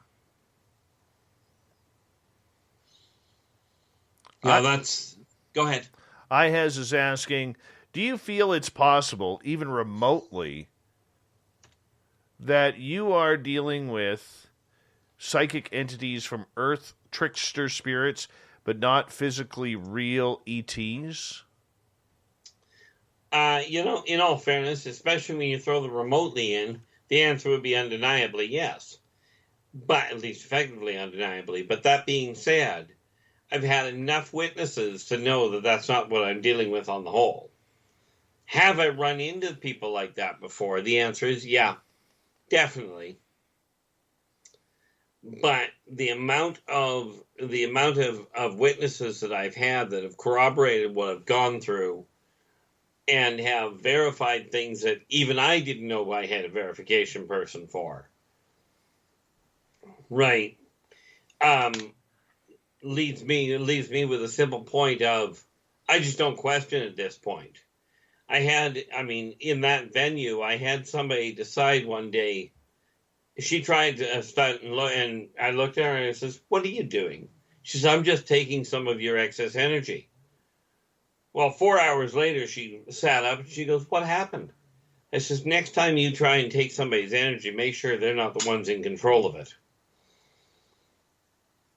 The reality of it is it technically possible? The answer is definitively yes. And it is something I have battled with. That's a question I have personally battled with for years. Of course, Dad on his deathbed made it pretty clear that everything I'd gone through was pretty much solid.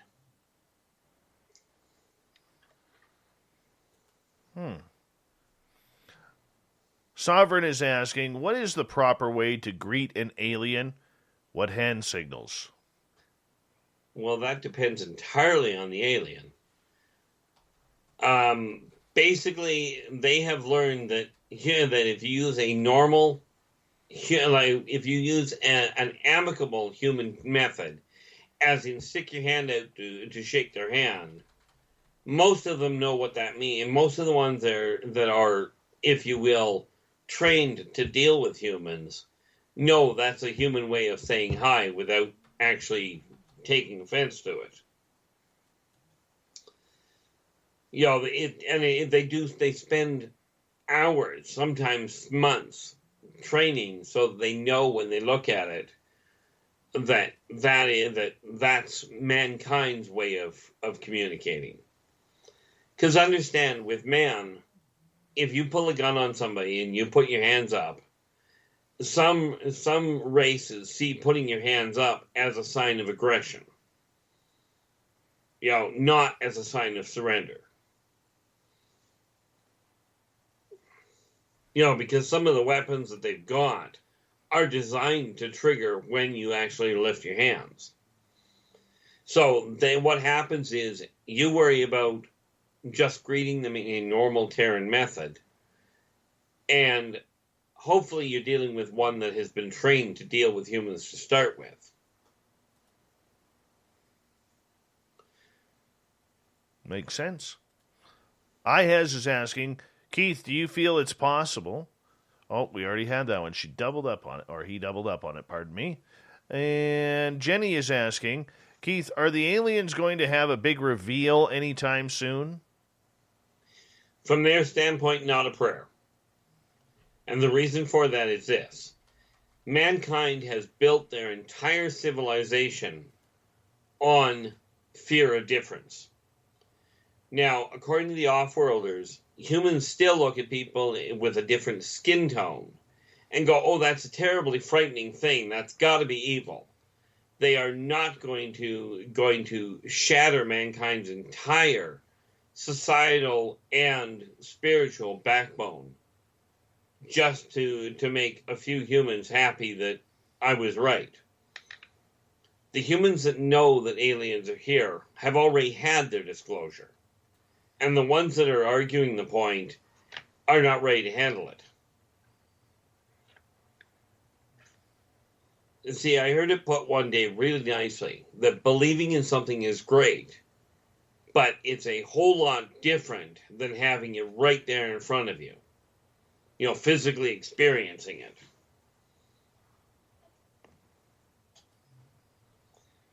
All right. Paul is asking, which is the closest inhabited planet to us, Keith? Or does it matter with the wormholes? Well, technically it still matters. It just cuts down on travel time. But the closest inhabited one to us would be Mars. I think, anyway. Unless,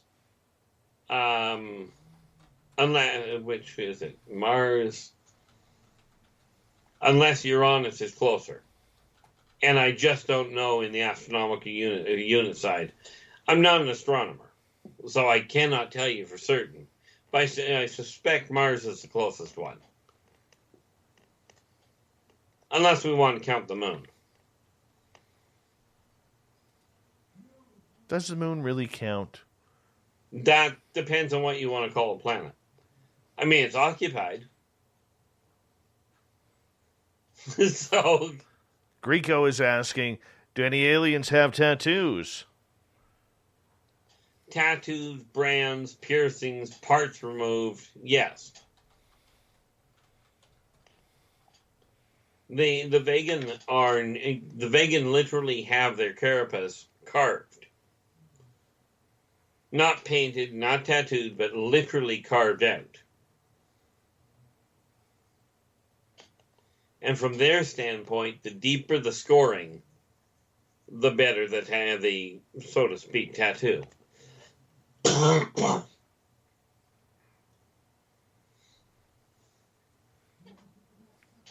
right. Sovereign wants to know if any aliens have taco trucks, and if so, where will they be parking to solve or to... I can't even speak. To sell some tacos. Apparently that was difficult. Apparently. To the best of my knowledge, you may have a hybrid or two that does, but I have no idea. I mean, quite frankly, I don't leave my house much.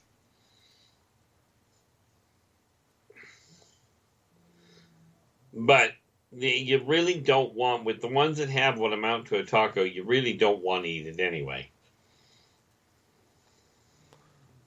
I'd try it. Doubtful. But, hey, you could prove me wrong. All right. Sovereign also wants to know, do the vegans live in areas like Las Vegas? No. I mean, you may have one or two drop in there, but that is definitely not where they're from. Randy... They're actually... Oh, go ahead. They're from 2 wormholes away. Randy wants to know, how do aliens benefit humans? Well, they give humans something to look at instead of each other. But the reality is, if humans actually pay attention to what the aliens are doing, the humans are often inspired to try new technological advances based on what they see the aliens doing. Okay, but exactly how well that is working, frankly, the way I'm seeing society, not as well as you might like. Certainly not as well as I would. Sovereign is asking, who are the Centillions that you were talking about? I think we've got a misunderstanding here. The Centillions are a centipede race, and quite frankly, I wasn't actually talking about them earlier. I wonder if he's referring to... I'm just trying to think of what race I was saying that would have come across that way. But Centillions themselves are essentially a centipede, which, needless to say, means they've got way more than 2 legs.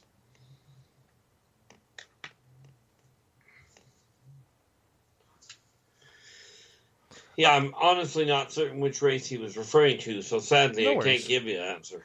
No worries. Mark in Australia is asking, Keith, have you ever had a visit from the various alphabet agencies?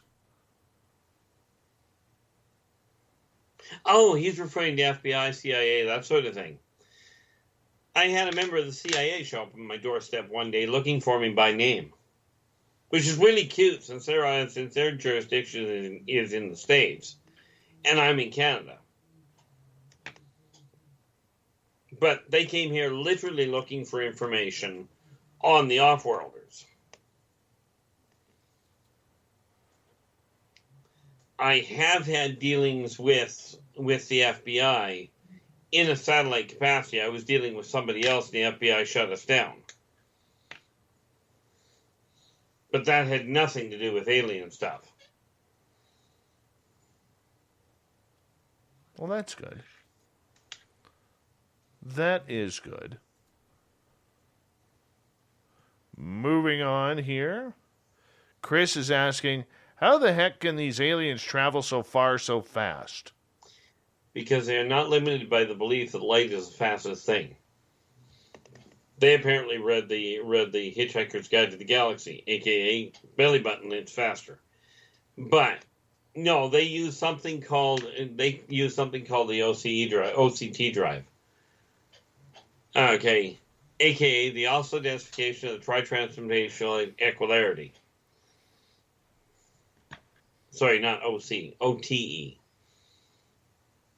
Basically what it does is it picks up the shockwave energy from departing electrons and turns it into energy. Net result, you have a speed capacity that is virtually unattainable or incalculable. And of course, if you know where the wormholes are, and I do mean the wormholes, the black holes you don't want to go through, but the wormholes are a riot.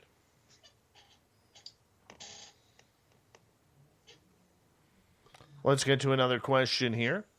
Greco is asking, are humans able to conquer any alien species with today's technology?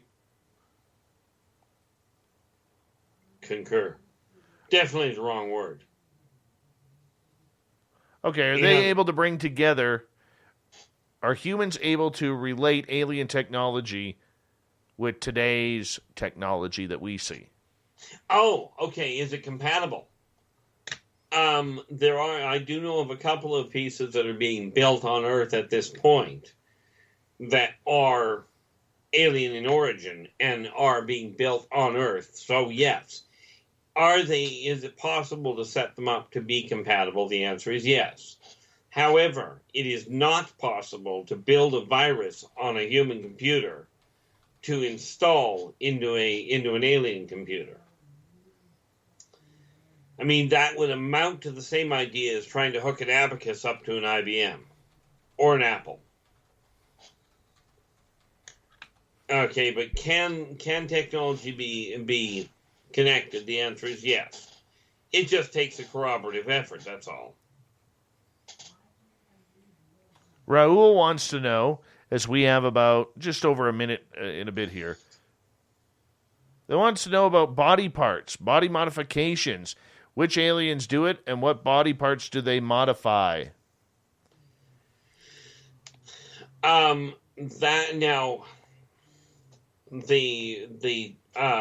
Greys are known to be able to do it. The Nords definitely know how to do it. The Pleiadians are the best suited to making genetic modifications. As far as which body parts, quite frankly, if they've got a body part, it's recalibrating. You can recalibrate it. Okay.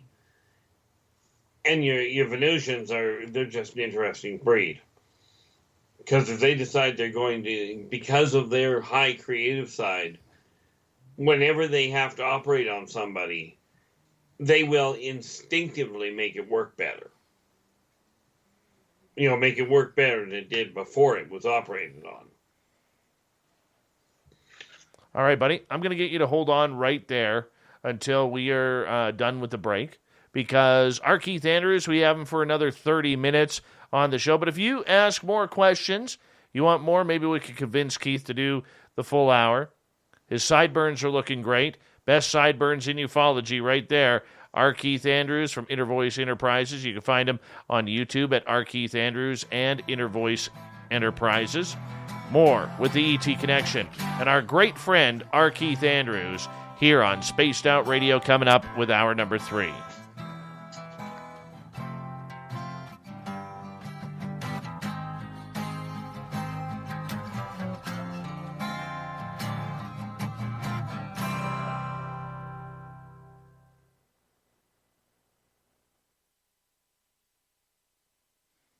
All right, buddy. I'll be right back, okay?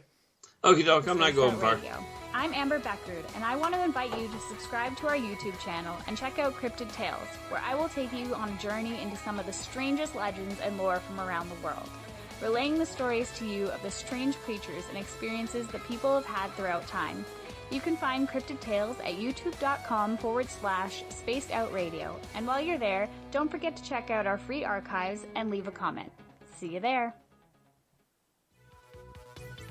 Hello, space travelers. It's me again, Carl. Don't forget to join the Space Travelers Club for just $5 a month and follow Spaced Out Radio on Twitter at Spaced Out Radio. Our Instagram, Dave Scott SOR.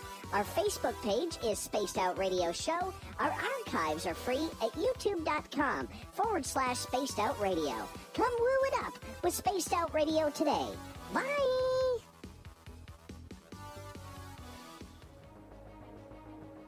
Hello everyone, this is Ryan Stacy from the Experiencer Support Association, otherwise known as TESSA. We're glad to team up with Spaced Out Radio to help investigate your experiences on the SOR Sightlines Report. Together, we'll investigate the strange sightings and occurrences you've had. We're looking for answers just like you. So fill out a Sightlines report on the Spaced Out Radio website and let's figure out what's going on together.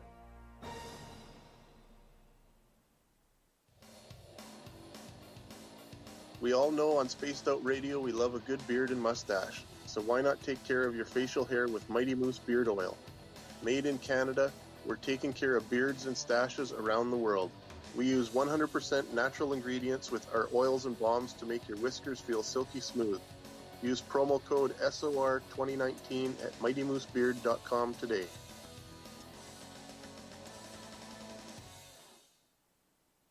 Hello, this is your guitar man, Ron Bumblefoot Thaw, and I have to tell you, I love the response I get for Little Brother is Watching from Spaced Out Radio fans. It's amazing how music can inspire and make people think deeper about what's going on in the supernatural world.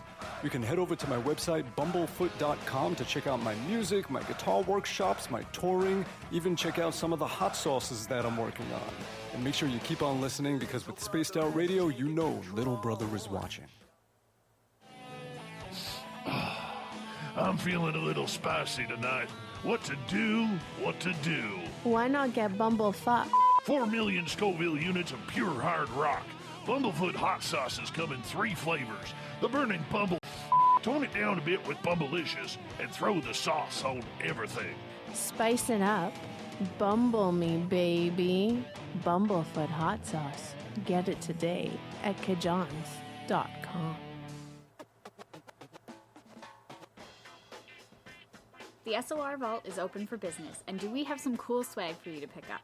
All you have to do is head over to our website and click on the SOR Vault. You have a variety of cool logos to choose from, and put them on anything you want. T-shirts, hoodies, hats, coffee mugs, you name it, we can get it to you. So do your shopping by supporting the store you love. Get your Spaced Out Radio swag at the SOR Vault today.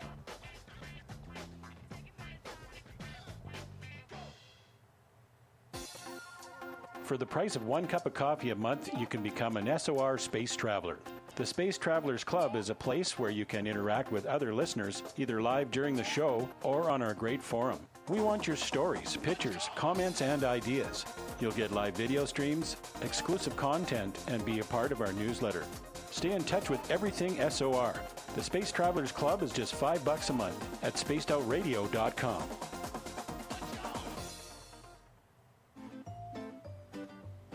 Looking for creative ways to get your company out in the public? How about advertising on Spaced Out Radio? Our sales department is waiting to hear from you, and we can work around any budget. From commercial spots to banners to special promotions, there are many opportunities to get your name and product out to our SOR listeners. For a price guide and more information, please contact us at sales@spacedoutradio.com. All right, buddy, I'm back. Yes, you are. Just in case you weren't aware of that.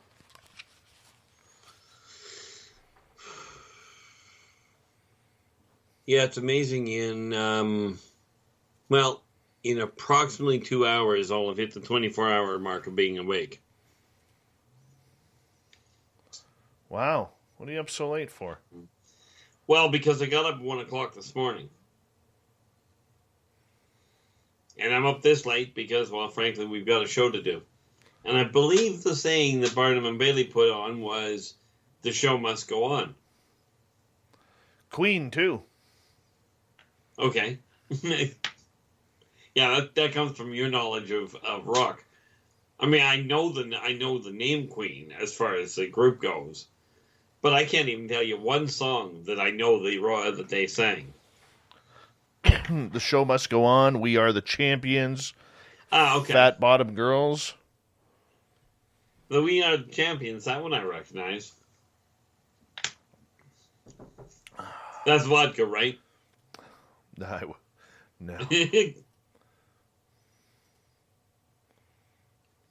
Well, it's clear liquid. I think they usually call it water, but water. Yeah, I'm boring these days. Spaced Out Radio. All right, here we go. We got 20 seconds. Big thank you to Greco and Cat Chaser for the super chats tonight. Really appreciate all of you tuning in. And thank you so much to everyone who is new. Hit that subscribe button. We really do appreciate it. And we're going to continue on with R Keith Andrews here to kick off hour number 3 next.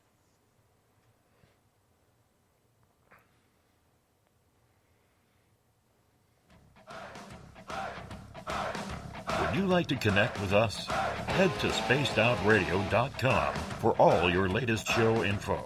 Now, back to Dave Scott and SOR. Third and final hour of Spaced Out Radio is now underway. Thank you so much for tuning us in. My name is Dave Scott. Appreciate you listening in to our weirdness that we call the mighty SOR. Want to say thank you to everyone listening in on our terrestrial affiliates around North America, digitally on TalkStream Live, Revolution Radio, and KPNL. All of our archives are free by going to youtube.com/Spaced Out Radio. Just do old Davey the favor, hit that subscribe button. The Desert Clam has set the password for tonight in the SOR Space Travelers Club, Zamoka. Zamoka is your password. Use it wisely, Space Travelers, as the Clam sets the password each and every night right here on Spaced Out Radio. Our website is spacedoutradio.com, where we have a plethora of features for you, including rocking out to Bumblefoot and reading up on Captain Shirk's SOR Newswire. Follow us on Twitter at Spaced Out Radio and on Instagram at Spaced Out Radio Show. For the final time tonight, maybe. We don't know yet. Keith, are you going to come back for the last half hour? I mean, if these guys want me here, I'm quite frankly sitting in my office at work. All right, let's continue on. PBR wants to know what you know about jump rooms. Well, there's a number of different frames in that. If he's referring to the two training rooms for people learning zero-G, that's one set. There are jump points, which are a whole different ball game, but those are for starship intervention. I'm wondering if he's referring to the technological fields where they do the calculations and they do the simulations before they start putting the engines together, where they test the jump drives, but they test them in a theoretical environment. They don't test the jump drive without the ship. Something to do with the fact that they can't. You know, have your engine jump with no ship, you can't get the engine back. Can humans use them? And are we using them? Some of them, yes. Not the interstellar ones for obvious reasons, although some humans have been on them. They just don't, because of the way that they work, humans have not figured out how to work with them properly. But the early parts, the zero-G rooms, absolutely. Okay, the electromagnetic field involved in the physical jump, though, is extremely disruptive to the human nervous system. And this is one of the things that the off-worlders are trying to figure out, is how to actually make the jump rooms capable, delicate enough to handle human physiology. I mean, I saw some of the reports that they had on the earliest jump runs they had with trying to get humans to go places. It was fascinating, gross, but it was fascinating. It's kind of like when the merfolk decided to start taking humans underwater to take them down to their world, down to their cities. That didn't work out so well for the humans either. See, humans are easy to repair, but they're extremely fragile.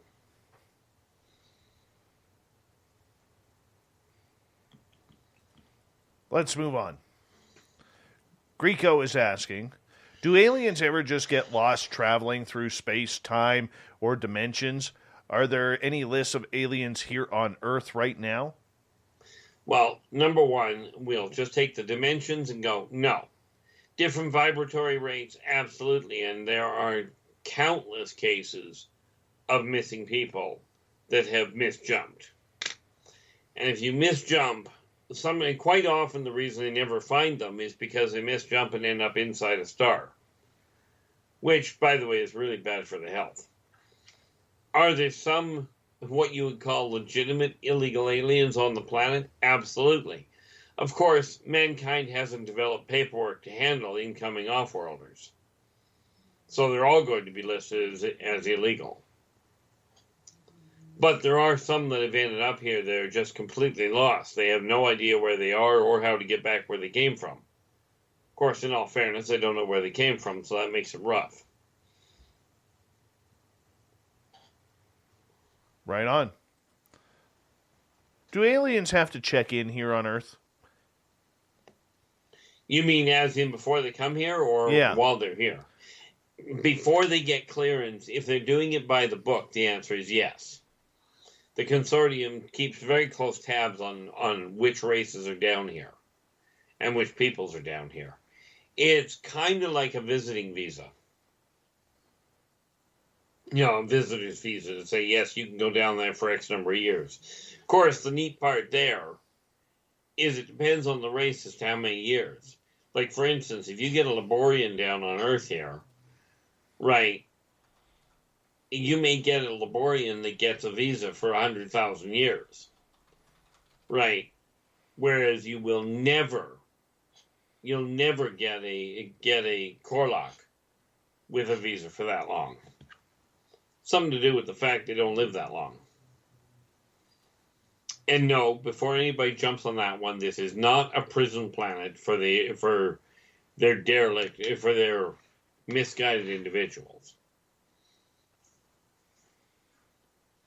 See, most of the off-worlders came to the conclusion that if a criminal is breaking the law, keeping him alive in prison is just a waste of resources.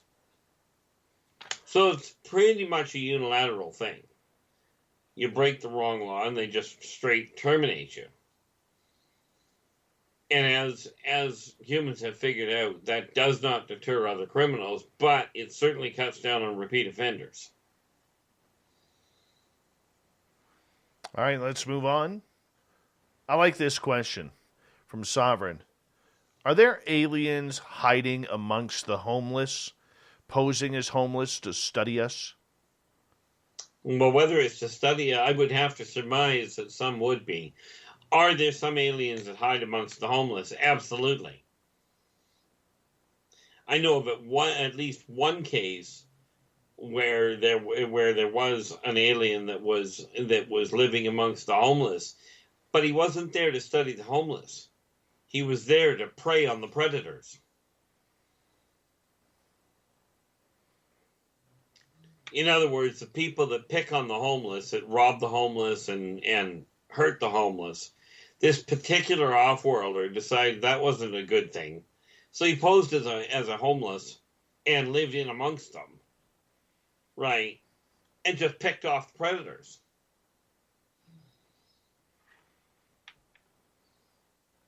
Which I'm not sure if humans think that's a good thing, but he seemed to think it was a great idea. Raul is asking, what parts do the aliens have removed, or can they have removed?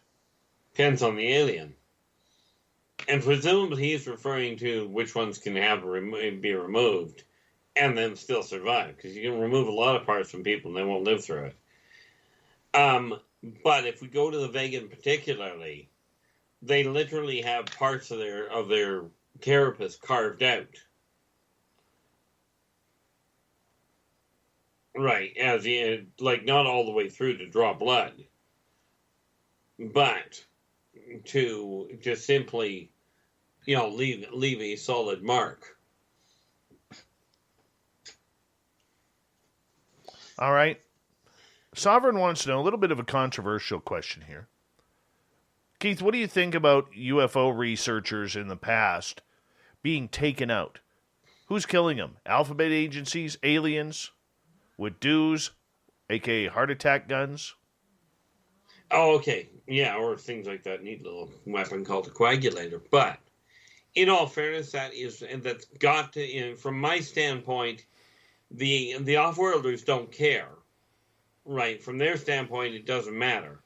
Therefore, by process of elimination, you chalk it up to the alphabet agencies.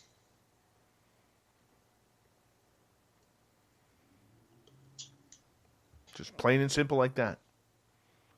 Well, I could make it more complicated, but, Greco is asking, is there a consortium chair alien, and can he be removed? Or she or it?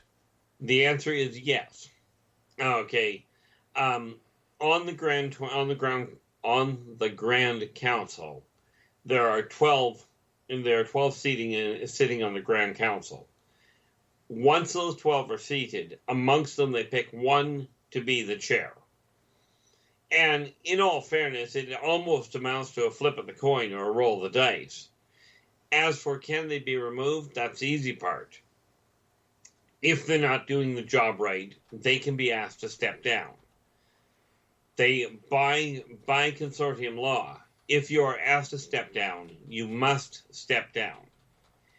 Any member of society can ask for a member of the council to step down if they have grounds to say that person is not being unilaterally equal across the board. Anybody can provide that information and go, this says he should step down. If that is the case, then he must step down. If he refuses to step down, frankly, he's terminated. Right there on the steps. Sounds a little rough.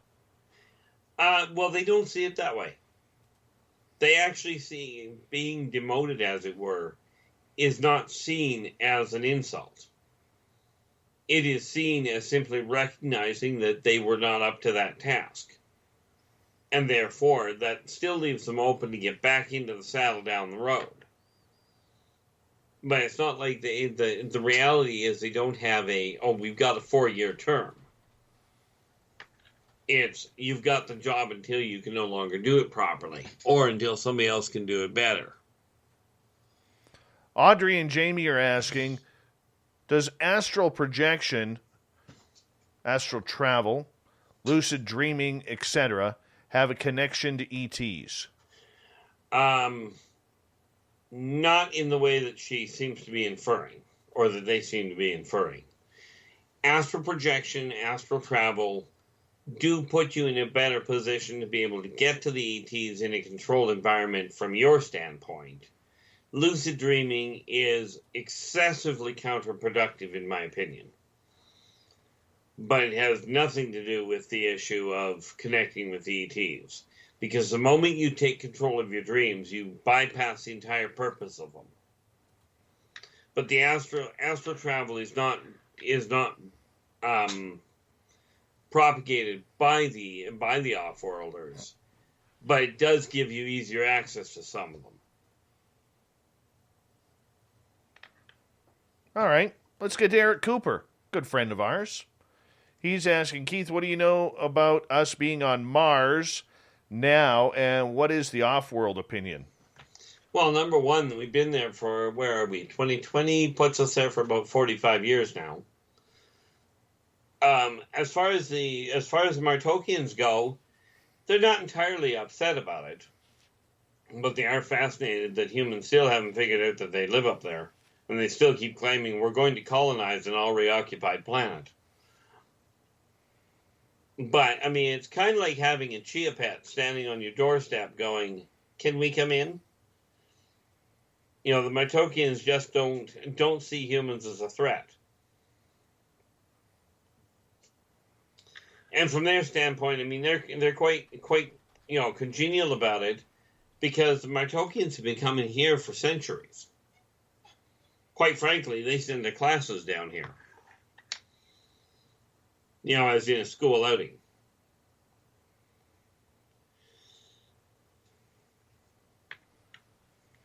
Jenny wants to know if there are humans on the Intergalactic Council. No. There is not as far as the Intergalactic Council is concerned, humans are not mature enough.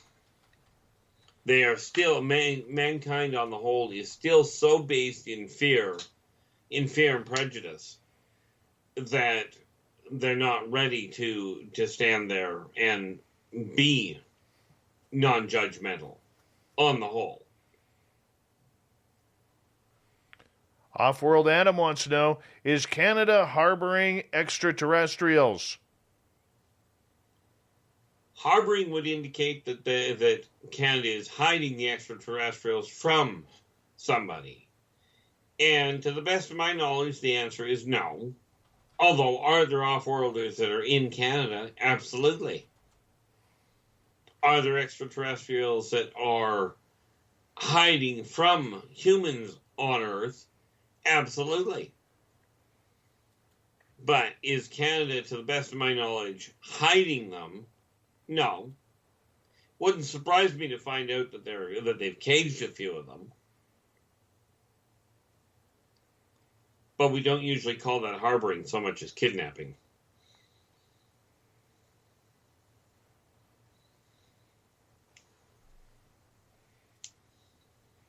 Kat is asking, Keith, is there a customs area for aliens coming to visit Earth? Kind of like what we see in the movie Men in Black. In a manner of speaking, they do have to go through protocol.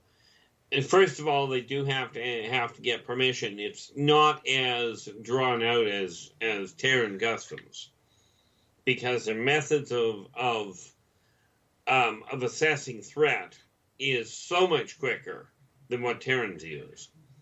But essentially, they have to get clearance to come. They have to show that when they gain the clearance, they have to indicate that they know they cannot bring certain technologies here. They cannot trade certain information with anybody down here. Right, like they keep very clear tabs on it. The reality is, if somebody, let's say somebody gets clearance to come down here, manages to get through all of it, and then decides to share information that they were told they're not allowed to, the net result is the individual that made the transgression is picked up, as is the person that was given the information. Now, the human will have their mind completely wiped, and whatever technology they were given, taken back. The offending off-worlder will be summarily terminated in a very public fashion. And they do it right there, right smack in the middle of the customs station. Paranormal Heart is asking, are there humans living on other planets right now? I know we've discussed Mars and Earth already, but anywhere else? Yep. And no, I cannot begin to give you the number of places. Mankind has been off of Earth for a very long time. Individuals have been a lot further than mankind on the whole. I know of a few cases where there are a couple of humans that are living over in. Well, there's a couple that I know of that ended up over at Zeta Reticuli. Well, that came out well. Zeta Reticuli. Okay, there's a few that have ended up over on Alpha Centauri. And even in Sirius. Now, do understand, in many cases, when they get taken to a different planet, they do get kept in designated areas because, well, frankly, humans are not capable of breathing some of the stuff on these planets. But they are provided with the ways of breathing. And no, before somebody asks, I have no idea how you get that go-ahead. Eric is asking, is our new presence on Mars seen as a threat by the Consortium? No. Not even remotely. See, just to put that in perspective, the Consortium's main battlecruiser, their flagship, has a single gun on it, where their primary gun, you could take the Titanic, turn it broadside, slip it inside the barrel, and still have room to maneuver it. Mankind has not got a prayer of doing a thing against the off-worlders in a combat situation. Basically, if you take a look at Mars, it's kind of like a tick getting into England. This next question makes me laugh. From Michael Leger. Do any races of extraterrestrials like to nag or guilt their partners? That happens in every corporeal life. Heck, that happens amongst a lot of the animals on Earth. And I don't mean what people call sentient ones. But yes, that happens in every walk of life. And yes, the extension on that is children are chastised by their parents or by society in much the same way that it happens on Earth. Of course, sometimes it gets a little bit more complicated, but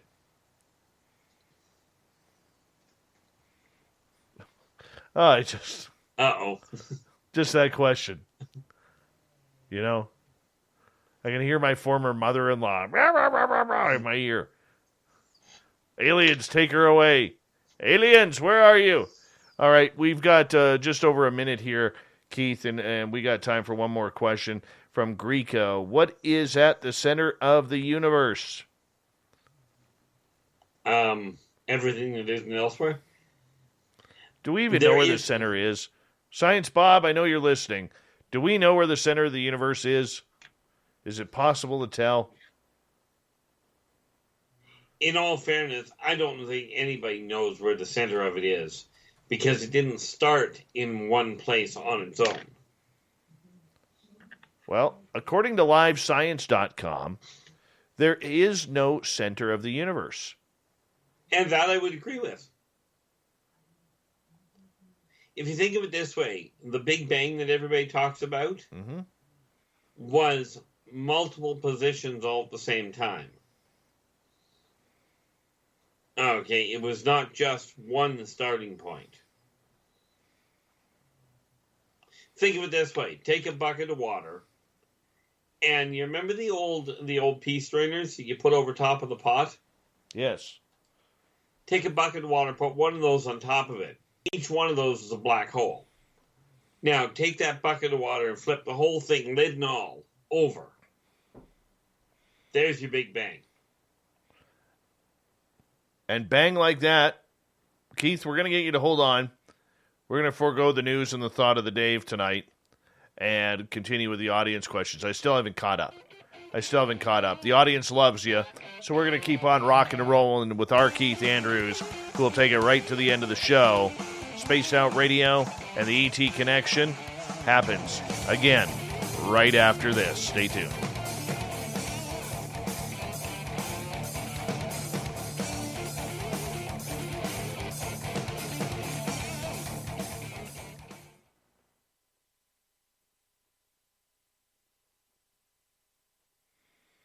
All right, there we go. Okie doke.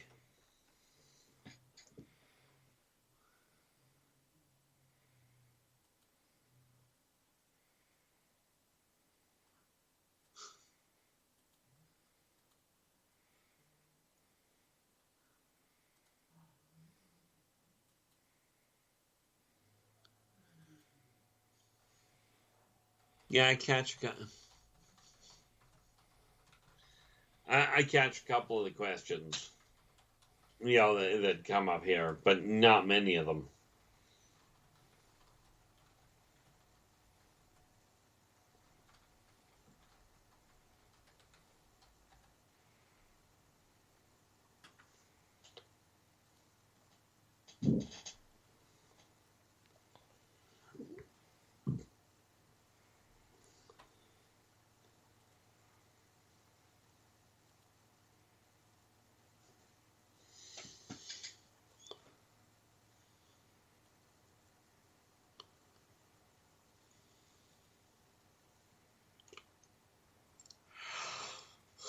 That's a good yawn. Solid manly yawn. Yeah, well, it's been a while since we've done a 24-hour run. Yeah. I'm way too old for that, man. Well, in all fairness, I think I've got a couple of years on you. I think. Yeah. Oh, yeah. Of course you do. I'm way younger than you. I think you got. What year were you born? 68. 3. 63. Okay, yeah. You got 10 years on me. Oh, there you go. Yeah, that's not bad. This age is still able to pull a 24-hour and still be in functional shape. You're gonna be the big 58 this year. Or you just turned 58. I'm turning 58 in 2 months.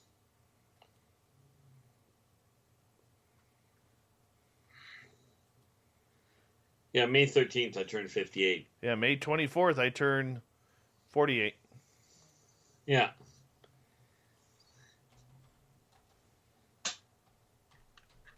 Gee, just think, we might just get back on the road in time for your 50th birthday. No, it'll be this year. I'm feeling it. Well, like I said, I get an invite. I will get the time off and go. But well, you always got the invite. Yeah, well, they've got a border closure right now that causes a problem.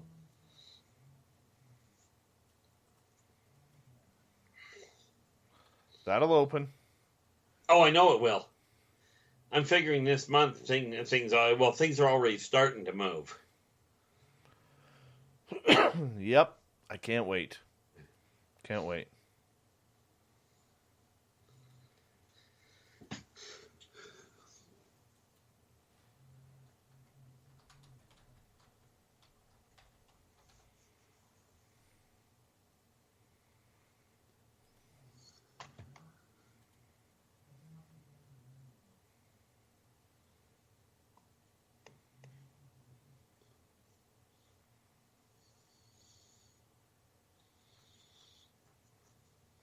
Okay, we got about 90 seconds, Keith.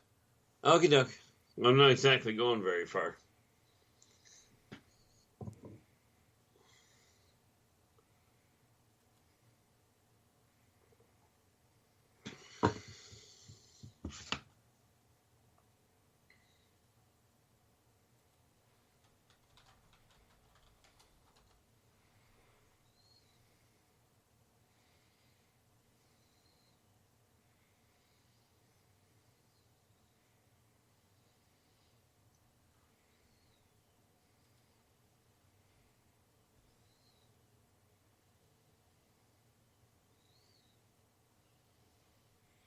All right, Keith, we got about 45 seconds.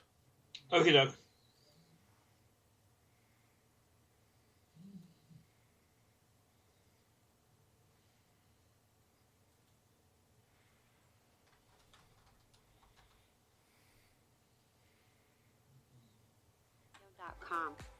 Oh, pardon me. We got, we have about 25 seconds.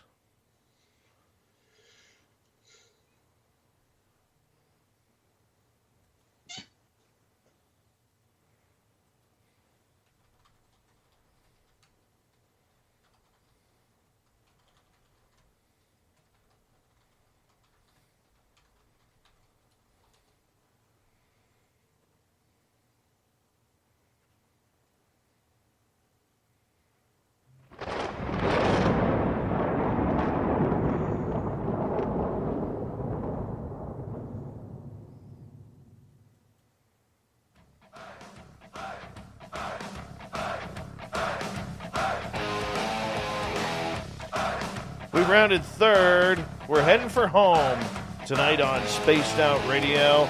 My name is Dave Scott. Thank you so much for taking the time to join us. I really do appreciate earning your listening ears. Want to remind you that if you've missed most of this show or others, check out our free archives by going to youtube.com/Spaced Out Radio. Do me the favor, hit that subscribe button. Our website is spacedoutradio.com, where we have a plethora of features for you, including rocking out to Bumblefoot and reading up on Captain Shirk's SOR Newswire. Follow us on Twitter at Spaced Out Radio and on Instagram at Spaced Out Radio Show. We're going to skip the news tonight. We're going to skip the thought of the Dave. We're going to stick with our good buddy, R Keith Andrews, for the ET Connection. We're having a lot of fun with Keith, rocking and rolling on the questions that you guys are asking him in the chat rooms and on Twitter at #SpacedOutRadio. So, Keith, let's do it, man. Absolutely. I don't have a problem with it. I'm actually really happy that the questions are coming in this way. It always makes for a better show. By the way, we should say a big, big happy birthday to the Desert Clam, who sets our password each and every night. It's his birthday today. And Clam, we thank you for everything you do for this show and make us sound good each and every night with the password. I don't know where you come up with them, but happy birthday to you. And, I hope you have a good one, and your next trip around the sun is just as good as well, my friend. All right, Actually, Keith. I'm hoping his next trip around the sun is better than the last one. Yeah, for all of us, too. Let's go. All right, Sovereign is asking, what are the reasons a Park Draco submarine airship would be decloaked? Mistake, or is it something that humans at varying frequencies could see at times? It's more a question of the people at varying evolutionary capacity tend to see. As far as the reptilian ships, the Thrasosian ships decloaking, they don't do it intentionally. And quite frankly, if they make a mistake, well, that's going to be the end of the tech that made the mistake. They don't tolerate it very well. But there are humans that will see them that simply see in a slightly different spectrum than what most do. Like how? The human optic nerve is not as simplistic as what humans seem to think. It does have receptors on the subquantum level that enables some people to see in the electromagnetic field. They may not realize they're seeing in it, and humans certainly can't test properly for it. But some humans can see that way. It's a normal evolutionary step. Okay.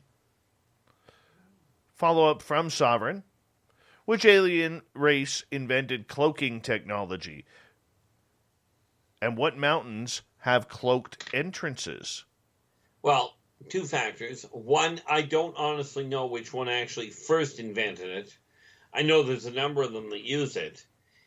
And I'm not about to give any information on coordinates of cloaked locations. It's not going to happen.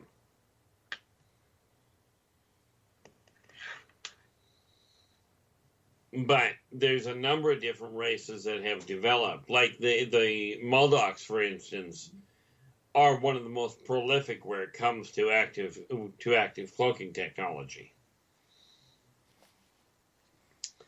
The Pleiadians figured out how to do independent camouflage, not cloaking. They do active camouflage.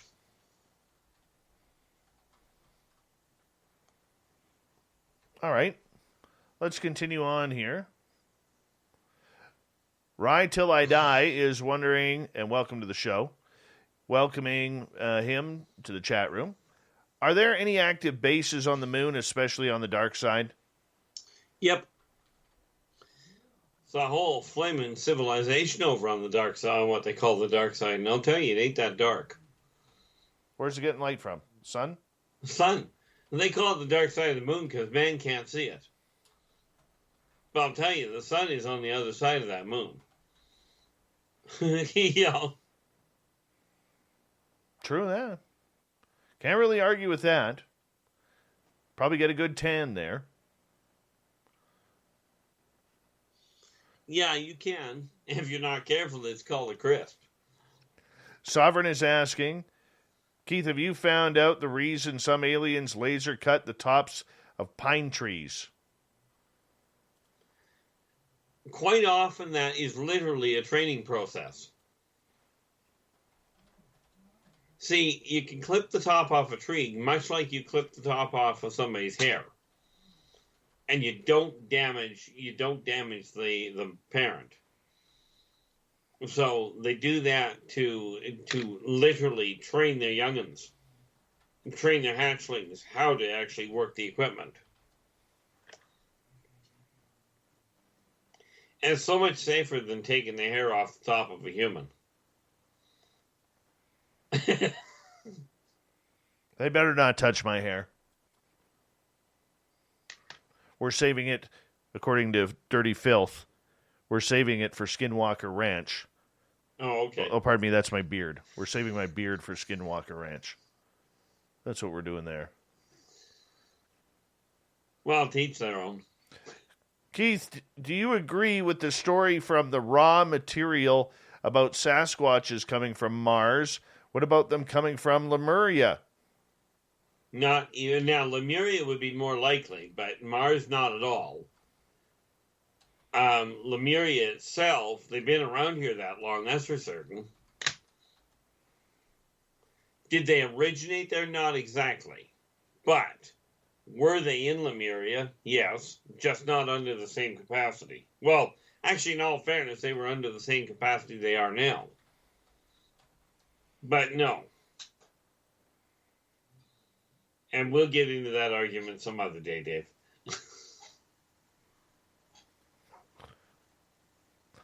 Greco, do aliens abduct Sasquatch or ghosts? Sasquatch, yes. Ghosts, no. Not much point in abducting ghosts because they won't sit still anyway. Even astral travelers can't contain a ghost. They're vibrating on a different vibratory rate altogether.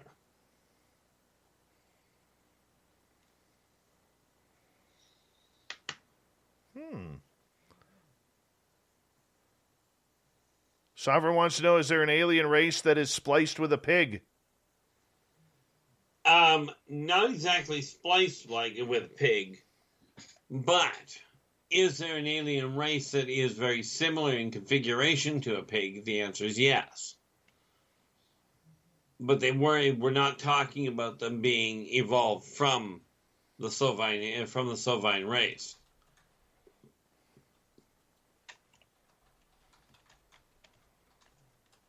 No? No, not from anything I've seen. All right. Continuing on. Dirty Filth wants to know, Keith, what is your current book to recommend on this subject? On the different races? On any book. Okay. where it comes to the multiple races, as I haven't even looked at Campbell's at this point, I cannot say one way or the other about his. Clearly, I do have Races of the Worlds myself. Races of the Worlds Volume 2, I'm hoping to have out this fall. But time will tell as far as that goes. Other than that, there are a couple of, I will tell you, if you're looking for, movies are the easy part. I do not know a lot about the different books that are out, because I just frankly don't read. But if you're looking for a good rendition, some of the best movies I've seen out there are Close Encounters of the Third Kind, which will show you what both the Greys and the Grey Controllers look like. If you watch Arrival, you'll see the Udina. If you take a look at Predator, you'll get to see what an actual Muldock looks like. The Chick-Chock you'll see in Alien, as in Sigourney Weaver in the original Alien.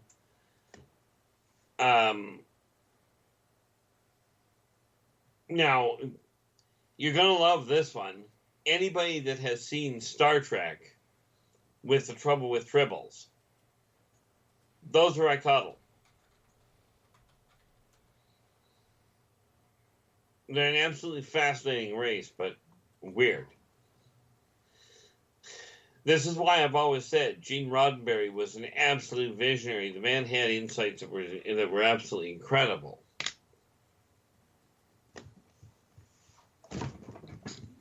And then, of course, we've got Jupiter Ascending, if you want to see what a Tormenon looks like. Those are some of the movies you can see. I just haven't read. I will tell you, Bud Hopkins' books are amongst the best that I've come across, but I'm very poorly read.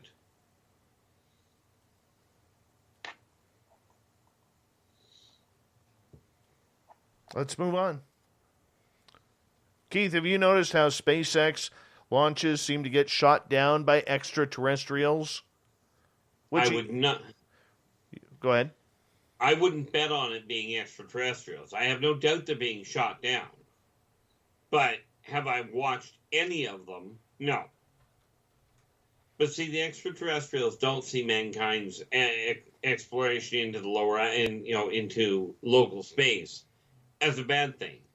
However, there are factions on this planet that would see those as a definitive threat to their superiority, or what they see as their superiority. So are they being shot down from high altitude and even on lateral level? Undoubtedly. I just debate personally whether it would be extraterrestrials. Because if it were extraterrestrials, they wouldn't blow up the ship, they'd blow up the factory. Or they'd blow up the launch site. And that being said, they'd take out the city it was built in. All right, let's continue on. Kat wants to know, what are the smallest and largest aliens, and how small and big do they get? Well, the smallest, and I'm just looking for the actual name of them, but the smallest would be, they're actually a parasite. They are also, quite frankly, one of the largest.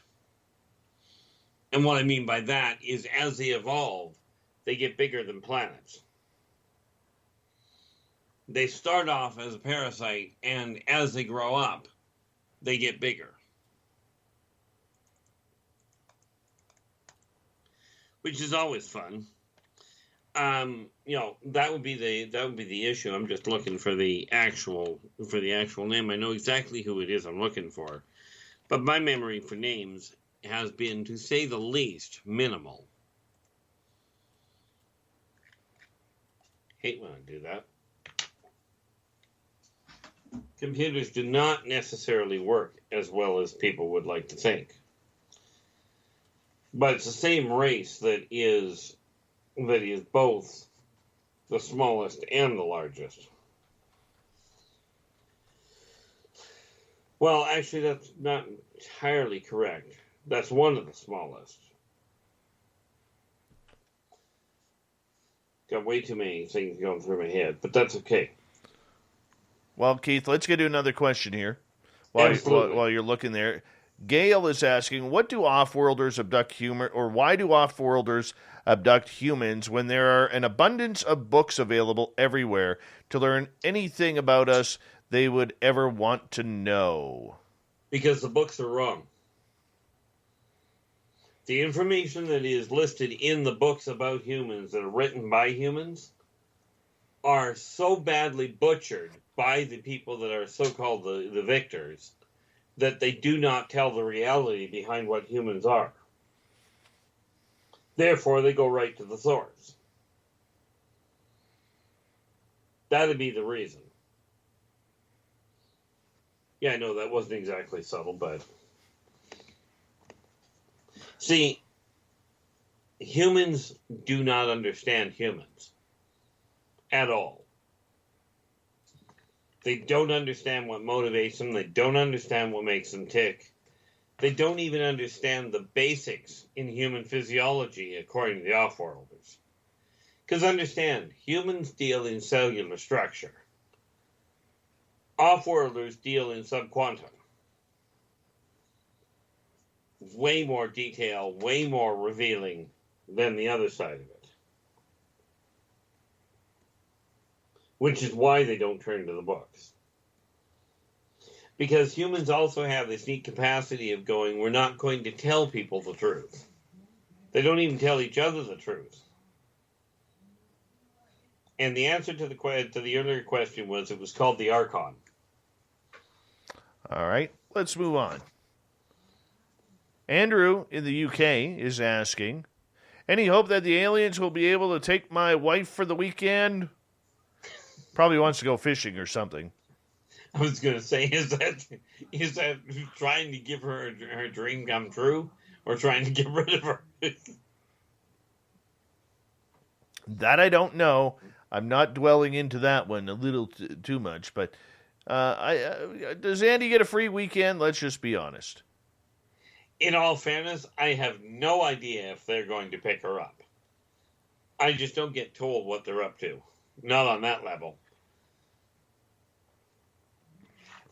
I mean, I believe the term is, assuming that we're talking about the positive side of this, let's hope for the best. All right, Sovereign, a pair of questions. Is every inch of our planet being monitored and recorded by alien satellites?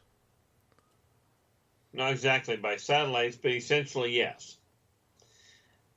Earth is essentially the galactic quadrant's Library of Alexandria. So yes, it is being monitored regularly.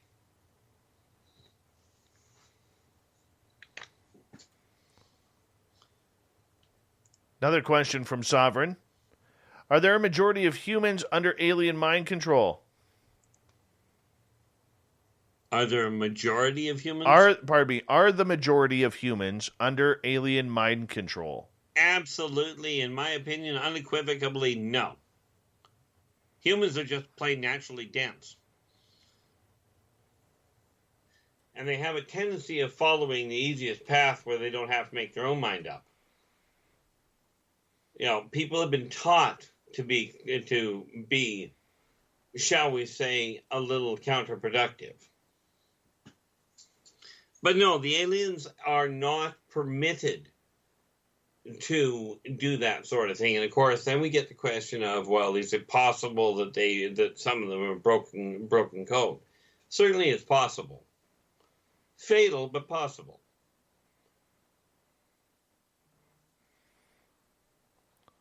All right. Third one, we'll give them the hat trick. What are the territorial signs to distinguish the property of dwarves, Sasquatches, and giants? Well, giants aren't on the planet much, and there's a few giants, but they're on the inside. Dwarves have their own little cities underground, and Sasquatches are on the surface. So it's pretty nicely separated. But most of the giants actually left. I mean, clearly they were here. There are skeletons left behind. But the few giants that do exist are in the deeper recesses of Earth. Even in a couple of cases, there are a couple of races that are down in the Marianas. And yeah, those ones actually breathe water, which would explain that one in a hurry. Okay, we only got about 90 seconds, Keith. Let's get to one more question. Gail will get the final question of the night. Keith, do you have a favorite off-worlder race? Thrusazians I've had the most interaction with, but I do find the Parakeet are not an off-world, sorry. The Vegans are extremely fascinating. Do I have one that I like better than the rest? I've got people I like better than the rest. Members of the races. But the one that I've had the most interaction with would definitely be the Thrusazians, which are your 7.5 to 8.5 foot reptilians. They're the good guys. And, yeah, they are literally human allies, or allies of humans. Are there a lot more human races out there, or alien races that look like humans? There are a fair number, yes. I can't begin to tell you the actual count. Craig Campobasso will help you out with that. Okay. Keith, do us a favor as time's winding down. Tell everybody where they can find your books and your YouTube channels. Well, the easiest place to find the books, the YouTube channel, the easiest one that's always active, is Inner Voice Enterprises. You can find some of my work on a previous channel called R Keith Andrews. And of course, on each of those, all of my videos pretty much, if you look at the bottom, there's contact information all over the place. If you want direct contact, that would be Inner Voice Enterprises at yahoo.ca. And awesome. Absolutely drop me a line. Awesome. Keith, thank you so much for coming on Spaced Out Radio, going the full distance. You are the best, my friend. Much love to you. Well, thank you so much for having me once again, and thanks so much for the great questions from the audience. All right, we got Mr. Ron Bumblefoot Thal rocking in the background with Little Brother is Watching. Bumblefoot is the official music of Spaced Out Radio, rocking us in and out of every single show. Get your horns up for the guitar god himself. Special thanks to everybody listening in at home, at work, in your cars, wherever you may be. Special thanks to everyone listening in our chat rooms tonight on YouTube, LGAB, Spreaker, Revolution Radio, Facebook, and on Twitter at #SpacedOutRadio.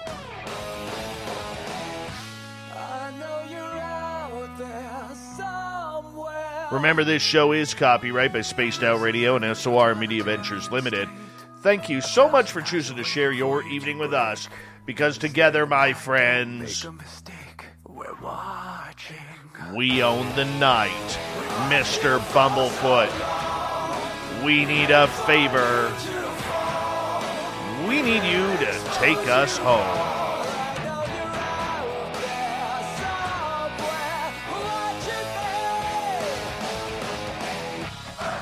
Yes, the Woo train has docked for the night.